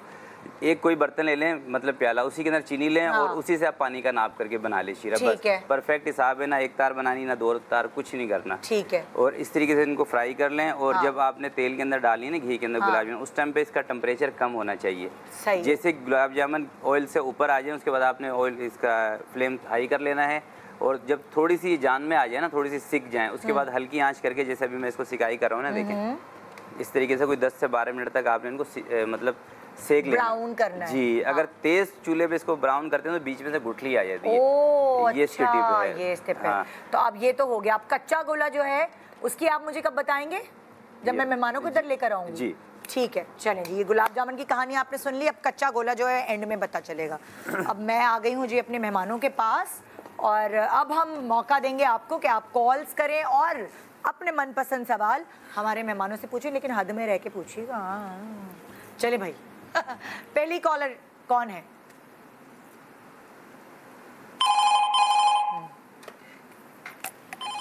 कौन है भी कॉलर हमारे पास? समीर, अस्सलाम वालेकुम। वालेकुम अस्सलाम, कैसे हैं आप? थोड़ा सा समीर जोर से बोले कि मेरी जरा गेस्ट को। जी मैं बिल्कुल ठीक हूँ। आवाज आ रही है आपको? जी जी जी जी जी। हाँ जी। अच्छा, मेरा सवाल अफान के लिए। फर्स्ट ऑफ ऑल अफान, मैं आपको बहुत बड़ा फैन हूँ, और ये है कि जैसे आप गुड लुकिंग है और एक्टिंग बहुत अच्छी करते हैं, आपकी पर्सनैलिटी भी काफी डिसेंट है। तो मुझे लगता है कि मेरी भी पर्सनैलिटी आपकी तरह ही है, मैं भी गुड लुकिंग हूँ। लेकिन मुझे ये समझ नहीं आता कि शो बिज़ में अपना करियर स्टार्ट करने के लिए या ड्रामास में आने के लिए मैं क्या प्लेटफॉर्म यूज करूँ। मैं अक्सर शूट्स पे भी जाता हूँ, मुझे समझ नहीं आता, कोई मुझे देखता नहीं। मैं सोचता हूँ कि अगर मैं शूट्स पे जाऊँ तो किसी की नजरों में आ जाऊँ, लेकिन कोई मुझे ऐसा नोटिस भी नहीं करता, और मुझे पता भी नहीं है कि प्लेटफॉर्म के थ्रू मैं ड्रामास में आ सकूँ। तो आप मुझे कोई सोल्यूशन बताएं काइंडली। ठीक है, ऑन स्क्रीन देखे भाई। भाई एक कोई शौकीन हैं और वो आना चाहते हैं। एक तो ये बड़ा मुश्किल सवाल उन्होंने और किससे पूछ लिया जिसको खुद नहीं आना खुद था? नहीं पता। अब तो मेरे ख्याल में इतना मुश्किल नहीं रहा। हाँ। इंस्टाग्राम पे सारे प्रोडक्शन हाउसेज हैं, उनके एड्रेसेस हैं, कॉन्टैक्ट नंबर्स हैं। हाँ। तो आप कॉन्टैक्ट कर सकते हैं। दूसरी बात ये है कि पाकिस्तान में एक ये भी प्रॉब्लम है ना कि फैमिली में एक गुड लुकिंग बच्चा अगर थोड़ा सा पैदा हो जाए तो बस सब कहते हैं इसे एक्टर ही बनना है, हाँ। इसे हीरो ही बनना है। या ये भी कहते हैं, 2 चीजें हैं, ये भी कहते हैं और अगर कोई पढ़ाई में अच्छा नहीं, बिल्कुल ही कहीं नहीं लग रहा, अरे भाई तुम टीवी पे चले टीवी से पे जाओ। चले जाओ। ऐसा क्यों कहते हैं भाई? ऐसा कहते हैं? हाँ भाई, तुम पढ़ रहे हो, लिख नहीं काम सकते। है। क्योंकि और बहुत क्या? मुश्किल लोगों को पता नहीं है शायद, बहुत तो मुश्किल काम maybe है, आसान नहीं है। Acting is not your calling, आपको ये भी देखना पड़ेगा। हाँ, तो यार क्योंकि या तो कोई एक्टर है या वो नहीं। एक्टर नहीं है, चाहे आप में कितना भी कोई और टैलेंट हो। और निदा अभी आपने कहा था कि एक्टिंग तो चले आप फिर भी कर लेते हैं, सस्टेन करना असल चीज है। बहुत मुश्किल काम। बहुत मुश्किल है, इतनी बड़ी स्ट्रगल है ये, लोगों को आइडिया ही नहीं है। You fighting on so many fronts, your ageing, you know, and इतनी ज्यादा इनसिक्योरिटीज। मतलब कभी आप बुरे नहीं लग सकते। हर इंसान की अपनी जिंदगी है, कभी कौन हर अच्छी वक्त उसके बाद खूबसूरत फिर- लग सकता है? और कॉन्स्टेंटली आपने ये देखना है कि ये आपने करना है या नहीं करना, फिर you have to let things go. उस पे भी आपको दुख हो रहा होता है, मतलब मुझे तो हो रहा होता है कि यार मैं ये जाने दे रही हूँ, फिर अभी Exactly. नेक्स्ट क्या है, because you I know know. You waiting for things to happen. और फिर ये देखें कि लोग आपको सिर्फ आपकी लुक्स पे जज करते हैं। भाई ये भी क्या जिंदगी हुई। कोई ये नहीं शैडो देखता कि आप गुफ्तगू अच्छी करते हैं, अल्फाज का जखीरा अच्छा है, पढ़े लिखे हैं, तमीज़दार हैं। आज आप डल लग रहे हैं, आज आप फ्रेश लग रहे हैं, आज आपके हल्के पड़े हुए हैं। भाई मेरा करियर मेरी पर्सनालिटी का एक हिस्सा है, it's not the totality of who I am, for God sake. But ये चीज़ एक्टर होने के साथ आपको बर्दाश्त ये करनी पूरा पड़ती पैकेज है, जितनी मोहब्बत और प्यार मिलता है फिर जाहिर है ये भी है। एक्टर जब हम होते हैं ना, तो हमें एक्टिंग से ज्यादा पेशेंस, सब्र से काम लेना पड़ता है, पता है? क्योंकि अगर आपके अंदर पेशेंस नहीं है तो आप एक्टर नहीं बन सकते। नहीं बन सकते। ये बहुत ग्लैमरस जॉब लगती है, It's not fun होती house. नहीं है। कितना आपको देर बैठ के सीन का जो 1 मिनट में सीन स्क्रीन पे गुजर जाता है, 4-4 5-5 घंटे में वो शूट होता है एक सीन। रिपीट और पसीने आए, उसके सोलोज, मुश्किल कार्य है भाई। तो सोच के आना थोड़े से हमारे दिमाग हिले हुए तभी हम इस फील्ड में हैं। ट्रू। नॉर्मल लोगों लेकिन भाग ये जाएं। कि रिवॉर्डिंग बहुत है ये फील्ड। बिल्कुल बिल्कुल बिल्कुल आपको बड़ी इज्जत मिलती है बहुत हर जगह हर जगह। जी नेक्स्ट कॉलर। इतना कान। हेलो साइमा, अस्सलाम वालेकुम। जी साइमा। अस्सलाम वालेकुम। जी साइमा। कैसी हैं आप निदा? ठीक है जी जी अल्लाह का शुक्र। जी साइमा। निदा, आपकी शो में जो ये आई हुई है तूबा, ये मेरी बहुत फेवरेट है और मैं बहुत इंतजार कर रही थी कभी आपके शो पर आएंगे। और मेरे दिल में एक सवाल था, मैं इनसे करना चाह रही थी। जी कहिए। मेरा तूबा से सवाल है कि मैंने अक्सर देखा है कि इनकी फ्रेंड सेलिब्रिटी जो है वो बिजनेस कर रही है और अक्सर उनके साथ पिक्चर्स वगैरह मैंने देखी है। तो सारी सेलिब्रिटी जो है वो अपना कोई ना कोई बिजनेस कर रही है। क्या फ्यूचर में ये भी कोई बिजनेस वगैरह प्लान कर रही है कुछ? पूछती हूँ मैं, बिल्कुल आप देखिए शो। हाँ भाई, ये देखो कंटेजियस होती हैं ये चीज़ें। अगर आपकी कोई दोस्त या वो अपना कोई, क्योंकि हमारी हवाई रोजी है भाई, आज है कल का नहीं पता हमें। हम लोग आपस में एक्टर्स ये बात हर वक्त डिस्कस कर रहे होते हैं कि सुनो कुछ साइड में कुछ सोचो कि कुछ और आपका एक स्ट्रीम होनी चाहिए। Sorry to cut you across before you answer the question. मुझे लगता है इस दुनिया में सब कुछ ही हवाई है। आप बैंकर भी हैं तो आपको नहीं पता आपकी नौकरी कब खत्म हो जाएगी। वो और बात है, तनख्वाह है ना, तो वो एक महीने के आखिर में आ रही है। हाँ, उसमें कहते हैं बरकत है थोड़ी। एक फिक्स वाला नहीं है ना कि वी डोंट नो कि फिक्स आनी भी नहीं, मतलब और आप चले चेक्स भी टाइम पर मिल रहा है कि नहीं, ये भी तो है। लेकिन मैं मुस्तकिल सोचती रहती हूँ कि मैं क्या करूँ। तो मुझे लगता है कि मुझे इस साल कुछ करना चाहिए। मुझे लगता है लेकिन कुछ हमारे दिमाग में आइडियाज है कि मैं अगर करूं तो क्या कर सकती हूं। मैं कुछ कॉस्मेटिक्स में करना चाहती हूँ तो, क्योंकि मेरा शौक है शुरू से। और मुझे लगता है कि मैं इस पे कुछ काम करूंगी। अभी मैंने और जबकि खुद इतना कम मेकअप करती हो। हाँ, तो मैं मिनिमल ही कुछ निकालना है। मैंने कौन सी पूरी लाइंस देखनी है कि मैं कोई बहुत ही ज्यादा कुछ लेकर आऊं। आई विल जमा करती हो तुम्हारे पास है। I like it. हाँ, मुझे शौक है। हाँ, तो मुझे लगता है कि मैं इसमें कुछ अच्छा कर पाऊंगी और मैं इसको जरूर परस्यू करूंगी। आपको है कोई बिजनेस का शौक या? देखिए क्या कहते हैं बिजनेस एक्यूमेंट, वो तो मुझ में बिल्कुल भी नहीं है because I am not seat smart. लेकिन मुझे लगता है कि इवेंचुअली मुझे कुछ करना पड़ेगा। हाँ, क्योंकि मैं हीरो बन के ही रिटायर होना चाहता हूँ। हाँ, ये भी तो है ना कि मुझे नहीं अब्बाओं के रोल करने। ये भी तो है। But you never know, I mean again I am going with the flow.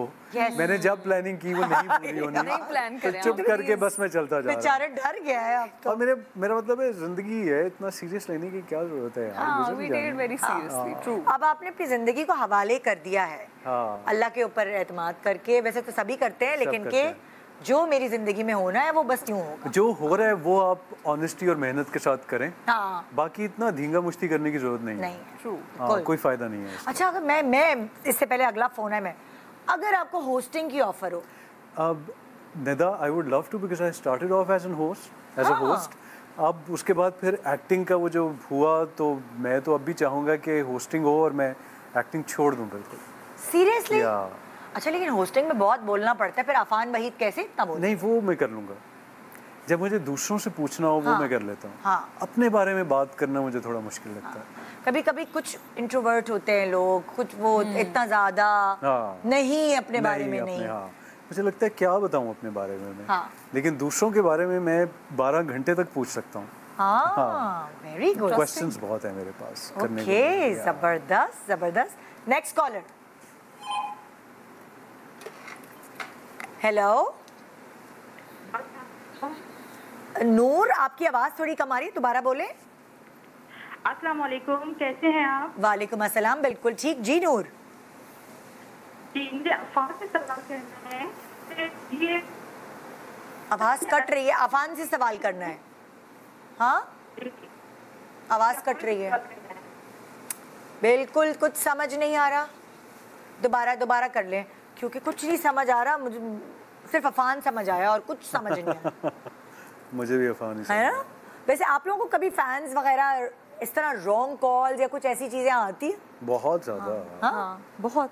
तो क्या करना पड़ता है फिर? ब्लॉक। पता है वो I feel bad, but obviously मैं पता नहीं, बहुत कम होता है कि मैं ब्लॉक कर दूं। मैं कोशिश करती हूँ कि इसको मैं नंबर कैसे पता चलते हैं? I don't know, I think वो मुझे लगता है कभी कभी प्रोडक्शन टीम से भी, क्योंकि ड्राइवर्स के पास भी होते हैं जो आपको पिकअप करने और वो आप उसको कंट्रोल नहीं कर सकते कि फूड वगैरह जो डिलीवरी होती है उनके पास भी कहीं हाँ, ना कहीं बहुत से। ज़्यादा। ये लेकिन ये बहुत होता कि मुझे बहुत बुरा लगता है कि ब्लॉग एक रूड ऑप्शन होता है, लेकिन फिर वो आपके पास कोई और जरिया बचता नहीं है। ज़्यादातर मैं कोशिश करती हूँ कि मैं म्यूट पे जितना टाइम निकाल सकती हूँ। हाँ, आई नो, मैं भी एग्जैक्टली। होता ही है कि वो जब बहुत ज़्यादा कॉलिंग स्टार्ट हो जाती है ना, कि आप काम के बीच में और आपके पास आपने फ़ोन उठाया और 15 मिस कॉल आई हुई हैं, तो वो थोड़ा अजीब हो जाता है। और फिर जब ये कहा जाता है ना, बद्दुआएं तो नहीं मैं कहूँगा कि आप अपने आप को कोई बहुत बड़ी चीज़ समझते हैं। भाई मैं अपने आप को कुछ नहीं समझता, ट्रस्ट मी, लेकिन वो ये कि आप कितने लोगों को एड्रेस करेंगे इस तरह। बिल्कुल बिल्कुल जी। नेक्स्ट कॉलर, अब आप कॉल करें प्लीज। इतनी तेज है अल्लाह, मैं तो हर दफा सोचती हूँ और हर दफा डर जाती हूँ। जी अस्सलाम वालेकुम। हेलो। वालेकुम अस्सलाम। जी जी, किससे बात करेंगी? मेरा नाम नूर है। अच्छा, मुझे अफान से सवाल करना है। जी जी करें। जी, मुझे अफान से पूछना है कि ड्रामों में इतना अच्छा रोल करते हैं, इतनी अच्छी एक्टिंग करते हैं और इतनी ज़बरदस्त किस्म की रोल करते हैं कि ये बहुत पॉजिटिव अपनी मिसेस के साथ होते हैं और इतने रहमदिल बनते हैं, तो क्या शादी के बाद भी ये अपनी मिसेस का इतना ही हाथ बटाएंगे? हमारे हस्बैंड तो हमारा हाथ नहीं बटाते। मैं अभी इनसे सवाल करती हूँ, जो भी टीवी पे जो कैरेक्टर्स होते हैं ना कि अपनी बीवी के साथ अच्छे हैं, हमारी औरतों को वो आदमी, अब मुझे समझ आया कि ये क्यों पसंद है। क्योंकि हमारी खवातीन की ये फैंटेसी है, हमारे आदमी, जो कि बुरी बात है, मतलब इतना हाथ नहीं बटाते उनका घर में, तो उनके लिए ना ये एक फैंटेसी होती है कि ये ड्रामे में अफान जो है अपनी बीवी की केयर कर रहे हैं, उनके किचन में हाथ बटा रहे हैं, या अगर ससुराल में लड़ाई हो रही है तो अफान साथ दे रहे हैं, स्टैंड ले रहे हैं, इसी तरह के कैरेक्टर्स होते हैं। तो आपकी फैन फॉलोइंग में समझ आ गई आधा जो है ना कैरेक्टर्स को। भाई अब ये जो उन्होंने सवाल किया उसका जवाब दे। मैं बहुत डोमेस्टिक आदमी हूँ, मैं I can cook very well. अम्मी की कभी सपोर्ट करते हैं किचन में? मुझे होता है बस अम्मी काम ना करें, हाँ। लेकिन ये कि अम्मी की सपोर्ट करूँ या ना करूँ, but I like to cook. हाँ। तो मुझे कुकिंग अच्छी लगती है और मैं अम्मी को भी हेल्प करने की कोशिश करता हूँ। हाँ। अम्मी तो खैर अब उस तरह काम नहीं करती हैं, लेकिन अम्मी ने सारी जिंदगी मैं घर में एक यूजफुल आदमी हूँ। ओके, मुझे पता है।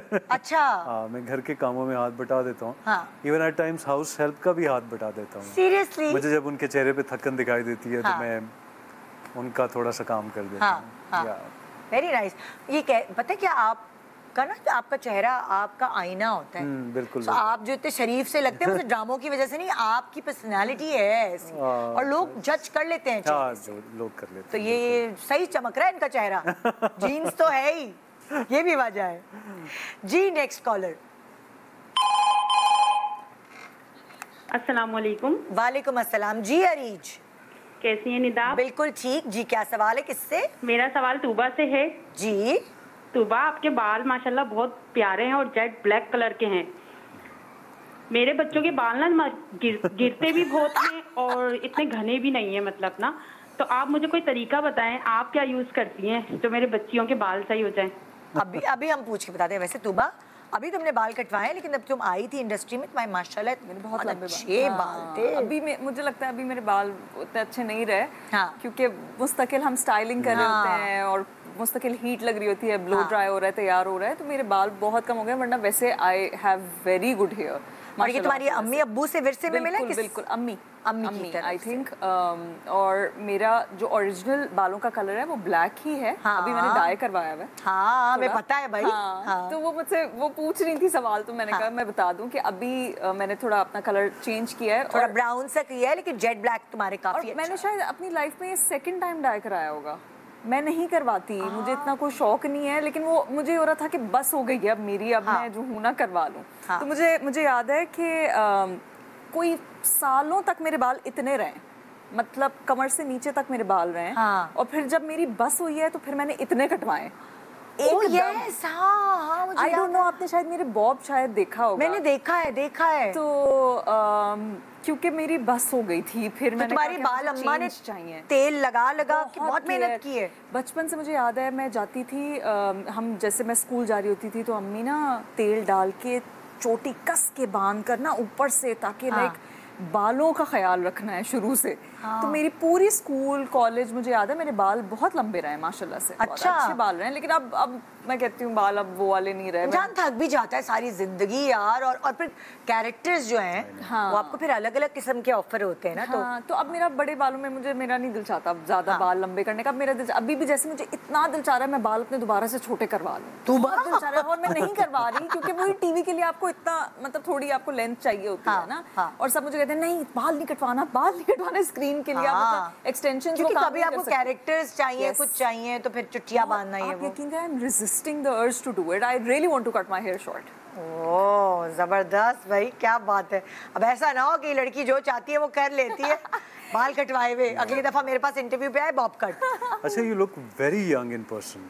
हाँ, वो मैंने आज मुझे नहीं पहले पता चला कि ये बैठी हुई हैं। हाँ। जब वो फिर हेलो हाय हुई तो मुझे पता चला ये तूबा है। लिटरली इतना डिफरेंस है स्क्रीन और असल में। I get that a lot. पता है अफान, इट्स नॉट यू, मुझसे लोग जब पर्सनली फैंस भी मिलते हैं ना तो वो कहते हैं आपने कुछ किया है, आपने वजन कम किया है। मैं कहती हूँ मैंने कुछ भी नहीं किया है, लेकिन मुझे लगता है स्क्रीन पर और आप सामने बहुत। अच्छा, और मैं एक और भी बात बता दूं, ये मेरी ऑब्जर्वेशन है, ये सारी जिंदगी यंग ही लगेगी। उसकी रीजन है इसका फेस कट, खानदानी। नहीं सीरियसली, क्योंकि मैं तुम्हारी एज में जब थी तो मैं अपने गोल मुंह से इतनी परेशान थी। मैं यहाँ कॉन्टोरिंग मगर अब जिस मैं एज में हूँ तो बता दे मेरी एज। हाँ, गूगल पे गलत है, ये 10वीं दफा बता रही हूँ। हाँ, कोई मेरी भी बता दे तो। क्योंकि ये फायदा है, ये मुझे बाद में मुझे कदर हुई एग्जैक्टली कि भाई ये फायदा, तुम किसी भी एज तक, मेरी एज तक भी पहुंच जाओगी तो लोग बूझो तो जाने। आपके चीक सैग नहीं करते जो जिनके, क्योंकि आपका फेस अगर आपके वॉल्यूम होती है। और ये मेरा खानदानी, आप मेरी बहनों को देखेंगे ना तो हम सबके फेस कट सेम है। यही फेस कट्स हैं हम सबके। वही ना, क्योंकि जिनके चेहरे पतले पतले से होते हैं टीनेज में, वो जॉ लाइंस और वो से है, लेकिन बाद में आई थिंक वो सैग बहुत जल्दी सैग कर जाते हैं। और इसलिए लोग फिर इतने ठुसवा रहे होते हैं अपने मुंह में चीजें, हमें तो जरूरत ही नहीं, कुदरत के अल्लाह ने इतना फैट दिया है। एज एन एक्टर ना हम लोग इसी डिस्कशन में रह जाते हैं, इसलिए क्योंकि हम सामने से नहीं पता चलता, पर स्क्रीन पे हम सोचते हैं अल्लाह कितना मुंह गोल आ रहा है, अब हम क्या करें, खाना बंद कर दो, ये कर दो। तो देखो ना, वो मिठाइयों के पास खड़े हो के मुझे अपना इम्तिहान में 7 kg लूज किया है। बहुत फील होता होगा हर वक्त कि बस मैं जो हूँ अब मैं खाना बंद कर दूँ, क्योंकि मैं हर वक्त सोचो मुझे जरूरत नहीं है डाइट की, मतलब I don't think I need to diet. लेकिन मुझे होता है कि यार बहुत ज्यादा खा लिया तो फिर मुंह बहुत ज्यादा गोल ना। सारा तो आता ही तो पहले मुंह पे है ना। तो मुंह पे आता है। मेरे कुछ जनवरी में मुंह इतना बड़ा हो गया था और उसके बाद सीरियसली मतलब कि मैं एक पूरी निकल चुकी हूँ उसमें, और मैंने इतना अपना दिल मारा है, एक्सरसाइज पता नहीं, और मैं अब करूंगी, नहीं छोड़ना। अच्छा, अभी हम इतने टाइम बाद मिले, आपको लगा है कि मेरा कोई वजन कम हुआ है, बढ़ा है? ये तो मुझे कभी देखो सामने से दिखने में तो ये मुंह अच्छे लगते हैं, फील ही नहीं होता ना, कैमरा पे पता चलता है। कैमरा पे पता चलता है। मैं अपनी लाइफ के हाईएस्ट वेट पे हूँ उस टाइम। ये हम अपने मुंह की बातें कर रहे हैं, कितना अजीब लग रहा है सब अपने मुंह की बात। नहीं मतलब हम अपनी डिस्कशन पे निकल गए।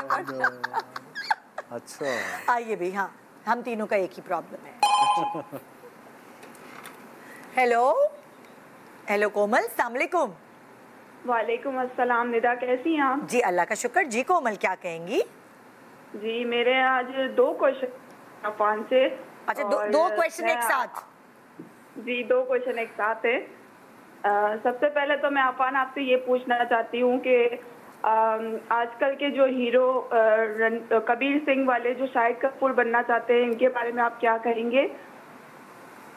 अच्छा, समझ गई। कबीर सिंह क्यों फिरोज खान और दानिश तैमूर का नाम ले देती? भाई कबीर सिंह कहाँ पहुंच गई आप? ये कहने चाह रहे हैं जो एंग्री यंग मैन, जो कि एक जमाने में अमिताभ बच्चन, फिर ये कबीर सिंह, और हमारे यहाँ भी फिरोज को मिलते हैं कैरेक्टर्स। ये तो देखिए, अगर एक दानिश तैमूर एक ट्रेंड चल रहा है और आप उस पे कैश इन कर सकते हैं तो व्हाई नॉट? नहीं, मैं कहने का मकसद है, उन्होंने आपसे सवाल ये किया, वो सही समझा नहीं पाई कि अगर आपको इस तरह के कैरेक्टर ऑफर हुए तो आप उसके साथ इंसाफ कर पाएंगे? देखिए, मैंने एंग्री कैरेक्टर्स तो बहुत किए हुए हैं, क्योंकि मैं असल जिंदगी में गुस्से का बहुत तेज हूँ। नहीं कहें, बहुत तेज हूँ। गुस्सा मेरी सबसे बड़ी वीकनेस है। अल्लाह, ये तो किसी को नहीं पता, अगर कोई सोच भी नहीं सकता। आप मेरे करीबी लोगों से पूछें, क्या होता है अगर आप गुस्से में आ जाते हैं, आपको कितने दिन लगते हैं मनाने में? मान तो मैं फौरन जाता हूँ क्योंकि मेरी वो भड़ास निकल जाती है। हाँ। लेकिन मेरा गुस्सा मुझसे नहीं कंट्रोल होता। आप चीखते हैं तो आपकी आवाज कहाँ तक जाती है? मुझे लगता है बहुत आवाज ऊंची जाती है। अफान, मुझे यकीन नहीं आ रहा। सेट पे कभी मैं वो जो कैरेक्टर्स ऐसे होते हैं तो डायरेक्टर भी हैरान रह जाता है कि यार ये आवाज आपके अंदर से निकली है इतनी ऊंची। तो मेरे गुस्सा मेरा बहुत बड़ा प्रॉब्लम है। मैं आजकल रमज़ान में बहुत दुआ मांग रहा हूँ अपने गुस्से को कंट्रोल करने की। तो इस गुस्से की वजह से आपको खुद को कभी नुकसान बहुत पहुंचा? नुकसान हुआ है। लोग आपसे दूर हो जाते हैं, आपसे डरना शुरू हो जाते हैं। और ये अच्छी बात तो नहीं होती कि आपके करीबी लोग आपके सामने सोच समझ के बात करें। It's not a very happy feeling. Set वगैरह पे तो आपने कभी गुस्सा नहीं किया? बहुत कम, लेकिन किया है। अच्छा, तो कोई डरा आपसे? Unfortunately, yes. I'm not very proud of it, but कभी नहीं सुना। बहुत कम। कहीं कोई तो लीक होगी बात और इधर आएगी भाई। लेकिन तो वैलिड रीजंस पे मुझे बिला वजह नहीं मैं करता। अच्छा। तो ये कि गुस्सा मेरा बहुत तेज है। गुस्से का तुम्हारे अंदर है गुस्सा? मैं गुस्से की बहुत खुशकिस्मत लोग हैं जिनके अंदर गुस्सा नहीं है। मेरा ये होता है कि बड़ा कोई 6-8 महीने में एक दफा बहुत शदीद किसी चीज पर गुस्सा आ जाए, लेकिन मुझे ऐसा लगता है कि मेरा सेल्फ कंट्रोल बहुत अच्छा है। मेरे गुस्से से जब तक मैं नहीं चाहूंगी कोई अफेक्ट नहीं होगा। मैं बहुत चीजें कंटेन कर लेती हूँ। मैं इस मामले में बहुत, मेरी विल पावर बड़ी खुशकिस्मती है, आपको नहीं पता है? हाँ, मेरी विल नहीं, लेकिन इसका डाउन साइड ये है कि आप बहुत सारी चीजें ना चाहते हुए भी ना टॉलरेट कर लेते हैं। एग्जैक्टली। क्योंकि आपके अंदर बर्दाश्त इतनी हो जाती है, मेरे अंदर इतनी उस लेवल तक बर्दाश्त है कि मैं बहुत चीजें बहुत सुकून से निकाल लेती हूँ। बट इवेंचुअली यू रियलाइज कि एक बहुत बड़ी ब्लेसिंग है। Ask me.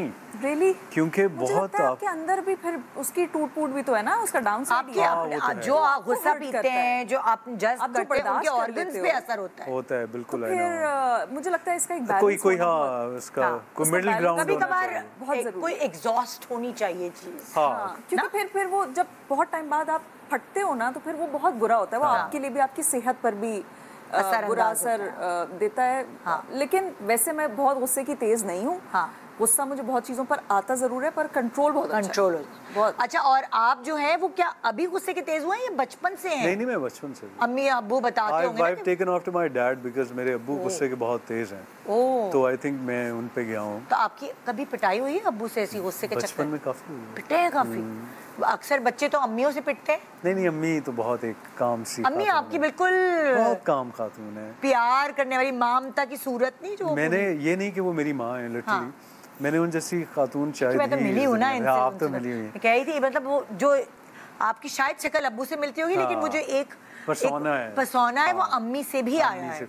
अम्मी जैसा तो वो अम्मी में तो गुस्सा बिल्कुल भी नहीं। मैंने अम्मी की आज तक ऊंची आवाज नहीं सुनी है। सोचे मैं उनका बेटा हूं, मैंने उनकी ऊंची आवाज नहीं सुनी। हम तो हर वक्त चीखते रहते हैं अपने बच्चों पे। तो वो मुझे गुस्से से, अपने गुस्से से बहुत मसला है। अच्छा। बहुत शदीद वाला। और अब ज्यादा जैसे जैसे अवेयरनेस बढ़ी है ना, अब मुझे ज्यादा मसला हो रहा है गुस्से से। मुझे लगता है ये नहीं होना चाहिए पर्सनालिटी में। मुझे आज पहली दफा पता चला ये गुस्से के तेज हैं। किसी आप लोगों को भी आज ही पता चला होगा। एक ब्रेक के बाद वापस आ रहे हैं। चले मैं मिठाइयाँ शटाइयाँ इनको खिलाऊं, किचन में लेके चलूंगी। Welcome back. आप देख रहे हैं शान सहूर, और मिठाइयाँ जहाँ यहाँ रखी हैं तो आप इस मिठाइयों को देख के तो खुश होंगे, लेकिन आज हमारे गेस्ट को देख के बड़े लोग खुश हुए है ना। और इससे पहले कि मैं इनसे खाने पीने की बातें करूं, मुझे कच्चा गोला की रेसिपी बता दें, मुझे बनाना है ईद पर। अच्छा, कच्चा गोला बनाने के लिए 1 लीटर आपने लेना है डेयरी वाला दूध, डब्बे वाले दूध का। कौन सा वाला दूध? डेयरी वाला, जो आम दुकानों में जो मिलता है ना, क्योंकि अक्सर लोग ना डब्बे वाले दूध की बनाना स्टार्ट कर देते हैं, फिर वो चीज़ सही नहीं आएगी। अच्छा। और ख़राब हो जाएगा। खुला दूध। खुला दूध बिल्कुल, क्योंकि उसमें फैट होता है, डब्बे वाला में फैट नहीं होता। 1 लीटर दूध ले लें, 1 चम्मच कॉर्नफ्लोर और 1 चम्मच मैदे को पानी में इस तरीके से हल कर लें। इस तरह से देखें, उधर दिखाए ना, हमें क्यों दिखा रहे, मैंने तो देख लिया। हाँ, इस तरीके से मैदा है या कॉर्नफ्लावर है? दोनों चीजें मिक्स है। दोनों मिक्स है। जी, दोनों को मिक्स करके पानी में इस तरीके से हल करके, जैसे दूध के अंदर उबाल आ जाएगा, ये आपने उठा के इसके अंदर डाल देना। कितना लिया था आपने? 1 लीटर। 1 लीटर दूध का मैं बता रहा हूँ। 1 लीटर दूध के अंदर उबाल आ गया, उठा के इसके अंदर डाल देना है। उसके बाद आप सिरका ले लें या टाट। कॉर्नफ्लावर और मैदा जो मिलाया हुआ था जी। मैदे की क्वांटिटी क्या बताई थी? 1 चम्मच। 1 चम्मच। 1 टेबल स्पून मैदा, 1 टेबल स्पून कॉर्नफ्लोर, दोनों को पानी के अंदर हल करके 1 लीटर दूध में डाल लें।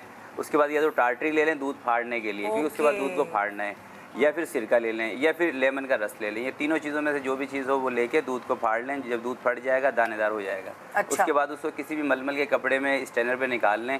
उसका जो पनीर है ना उसको आपने अलग कर लेना है। अच्छा। और जो पानी है उसको घर में किसी और चीज़ में यूज़ करना है कर लें या ज़ाया कर दें। और जो पनीर है उसके अंदर आपने 1 कप चीनी लेनी है। अच्छा। अगर आपको थोड़ा सा मीठा ज़्यादा पसंद है, अगर मीठा लाइट पसंद है तो फिर हाफ कप ले लें, उससे थोड़ी सी ज़्यादा, तकरीबन 150 ग्राम के करीब चीनी लेके उसको फिर कस लेना है। जिस तरीके से हलवा कसते हैं जी। वो कैसे करते हैं? मतलब उसको पका लेना है। जी जी बिल्कुल। मिठाई वाली लैंग्वेज बोल रहे हैं, हमें क्या पता। फिर 4 से 5 मिनट तक उसको पकाएंगे। उसके बाद थोड़ा थिक हो जाएगा। उसके बाद ठंडा करें। ठंडा करने के बाद इस तरीके से उसके लड्डू बना लें और ऊपर इसके लगा दें मिल्क पाउडर। ओहो क्या बात है, इनकी हाथ की बनाई हुई मिठाइयाँ। अच्छा जी जी बिल्कुल, ऐसे एक्सपर्ट ट्राई करें। मतलब मैं इतने सालों से मॉर्निंग शो करी हूँ, इतने सालों से ये आ रहे हैं सिखाने के लिए। एक्सपर्ट है माशाल्लाह, उनका यूट्यूब चैनल भी है जी। 8 लाख सब्सक्राइबर भी है मेरे। ओह माय गॉड, बढ़ गए हमारे पास आने से। मुझसे तो बहुत ज्यादा सब्सक्राइबर्स हैं। क्योंकि ये मैं इनको इसलिए पसंद करती हूँ बहुत और हमेशा इनको बुलाती हूँ। ये सिखाते बहुत अच्छा है और इतना आसान करके सिखाते हैं। एग्जैक्टली, मुझे नहीं पता था इट्स दैट इजी। इसीलिए तो अच्छा भाई, आप जो है जो पूरी अफ्तारियां और सहरियां की हैं वो क्या क्या खाया पिया?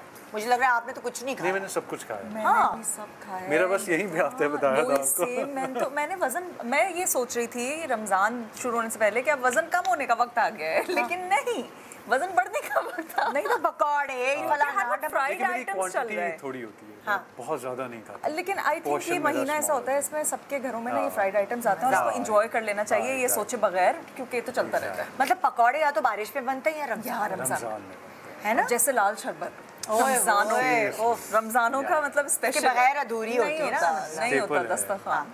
और सहरी किससे करते थे आप लोग? क्या किस? मैं पराठा, ऑमलेट एंड दही।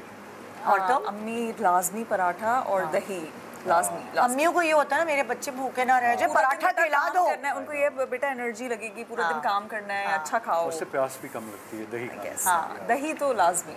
मैंने तो इस दफा बहुत तरस के पराठे खाए, मैंने नहीं खाए। अच्छा रियली? सिर्फ दही एंड ग्रेनुला ज्यादातर, पूरे नट्स वट्स, ये मैंने बड़ी हेल्दी सहरियां की हैं इस दफा। मैंने ना कच्ची लस्सी बना के डेली पी है। हमारे घर में खुद ही अम्मी बनाती हैं दही और वो बस उसमें आप थोड़ा सा पानी ऐड करें और नमक। यम, बहुत ठंडी, बहुत मजे। लेकिन इस दफा के रोजे माशाल्लाह बहुत अच्छे, बड़े ठंडे, बेहतर था, बेहतर। ईद पे क्या होता है आपके दस्तरख्वान पे? शीर कोरमा। शीर कोरमा गरम या ठंडा वाला? बहुत। जब गरम बन रहा होता है तब भी खाते हैं, जब ठंडा हो जाता है तब भी खाते हैं। वाओ यार, अम्मी बहुत अच्छा बनाती है। तो और तुम्हारे घर भी? मेरे यहाँ भी सुबह सबसे पहले जब अब्बू नमाज पढ़ के आते हैं ईद की, तो शीर कोरमा लाजमी होता है और उसके बाद दिन में पुलाव और कबाब, शामी कबाब, ये हमारी स्पेशलिटी है, ये ज़रूर बनती है। वाह वाह। और आपके यहाँ क्या स्पेशलिटी है शीर कोरमे के अलावा? चना चाट लाजमी बनती है ईद पर या और कोई पुलाव बिरयानी? अच्छा, वो तो दोपहर का, वो तो चाहे मटन कढ़ाई या फिर पुलाव होता है, वो तो लाजमी होता है। अच्छा, हमारा ईद का है स्टेपल पुलाव। Staple exactly. मैं तो पुलाव पे सरवाइव कर सकता हूँ। मुझे अच्छा लगता है, पूरी जिंदगी भी पुलाव खिलाएंगे मैं खा लूंगा। तो आप कराची आते तो बिरयानी अट्रैक्ट नहीं करती आपको? बिरयानी का बहुत बड़ा फैन नहीं हूँ मैं, लेकिन मजबूरन खानी पड़ती है मुझे यार, क्योंकि यहाँ ज्यादातर वो चलती है। तो क्या तरीकेकार होता है ईद पर? सब आप लोगों के घर आते हैं, आप लोग जाते हैं? हर किसी का अपना एक सिस्टम है ना ईद का। हर ईद पे डिफरेंट होता है, कभी कहीं हम चले जाते हैं, कभी वो आ जाते हैं। इट वेरीज, कोई एक अच्छा, कोई फिक्स नहीं है। और तुम्हारे घर में क्या होता है? मेरे यहाँ ये होता है कि बहनें अपने घर से आ जाती हैं, जैसे फर्स्ट डे मिलने, लंच हम लोग ज़्यादातर साथ करते हैं, या जैसे मेरी बड़ी मुमानी है, इस साल उनका इंतकाल हुआ है। अच्छा, तो इस दफ़ा हमारे सब उनके घर जाएंगे। हाँ, ये तो हमेशा हर खानदान में ऐसा होता है। बिल्कुल बिल्कुल जी। तो ये था हमारा आज का शो, है ना जी।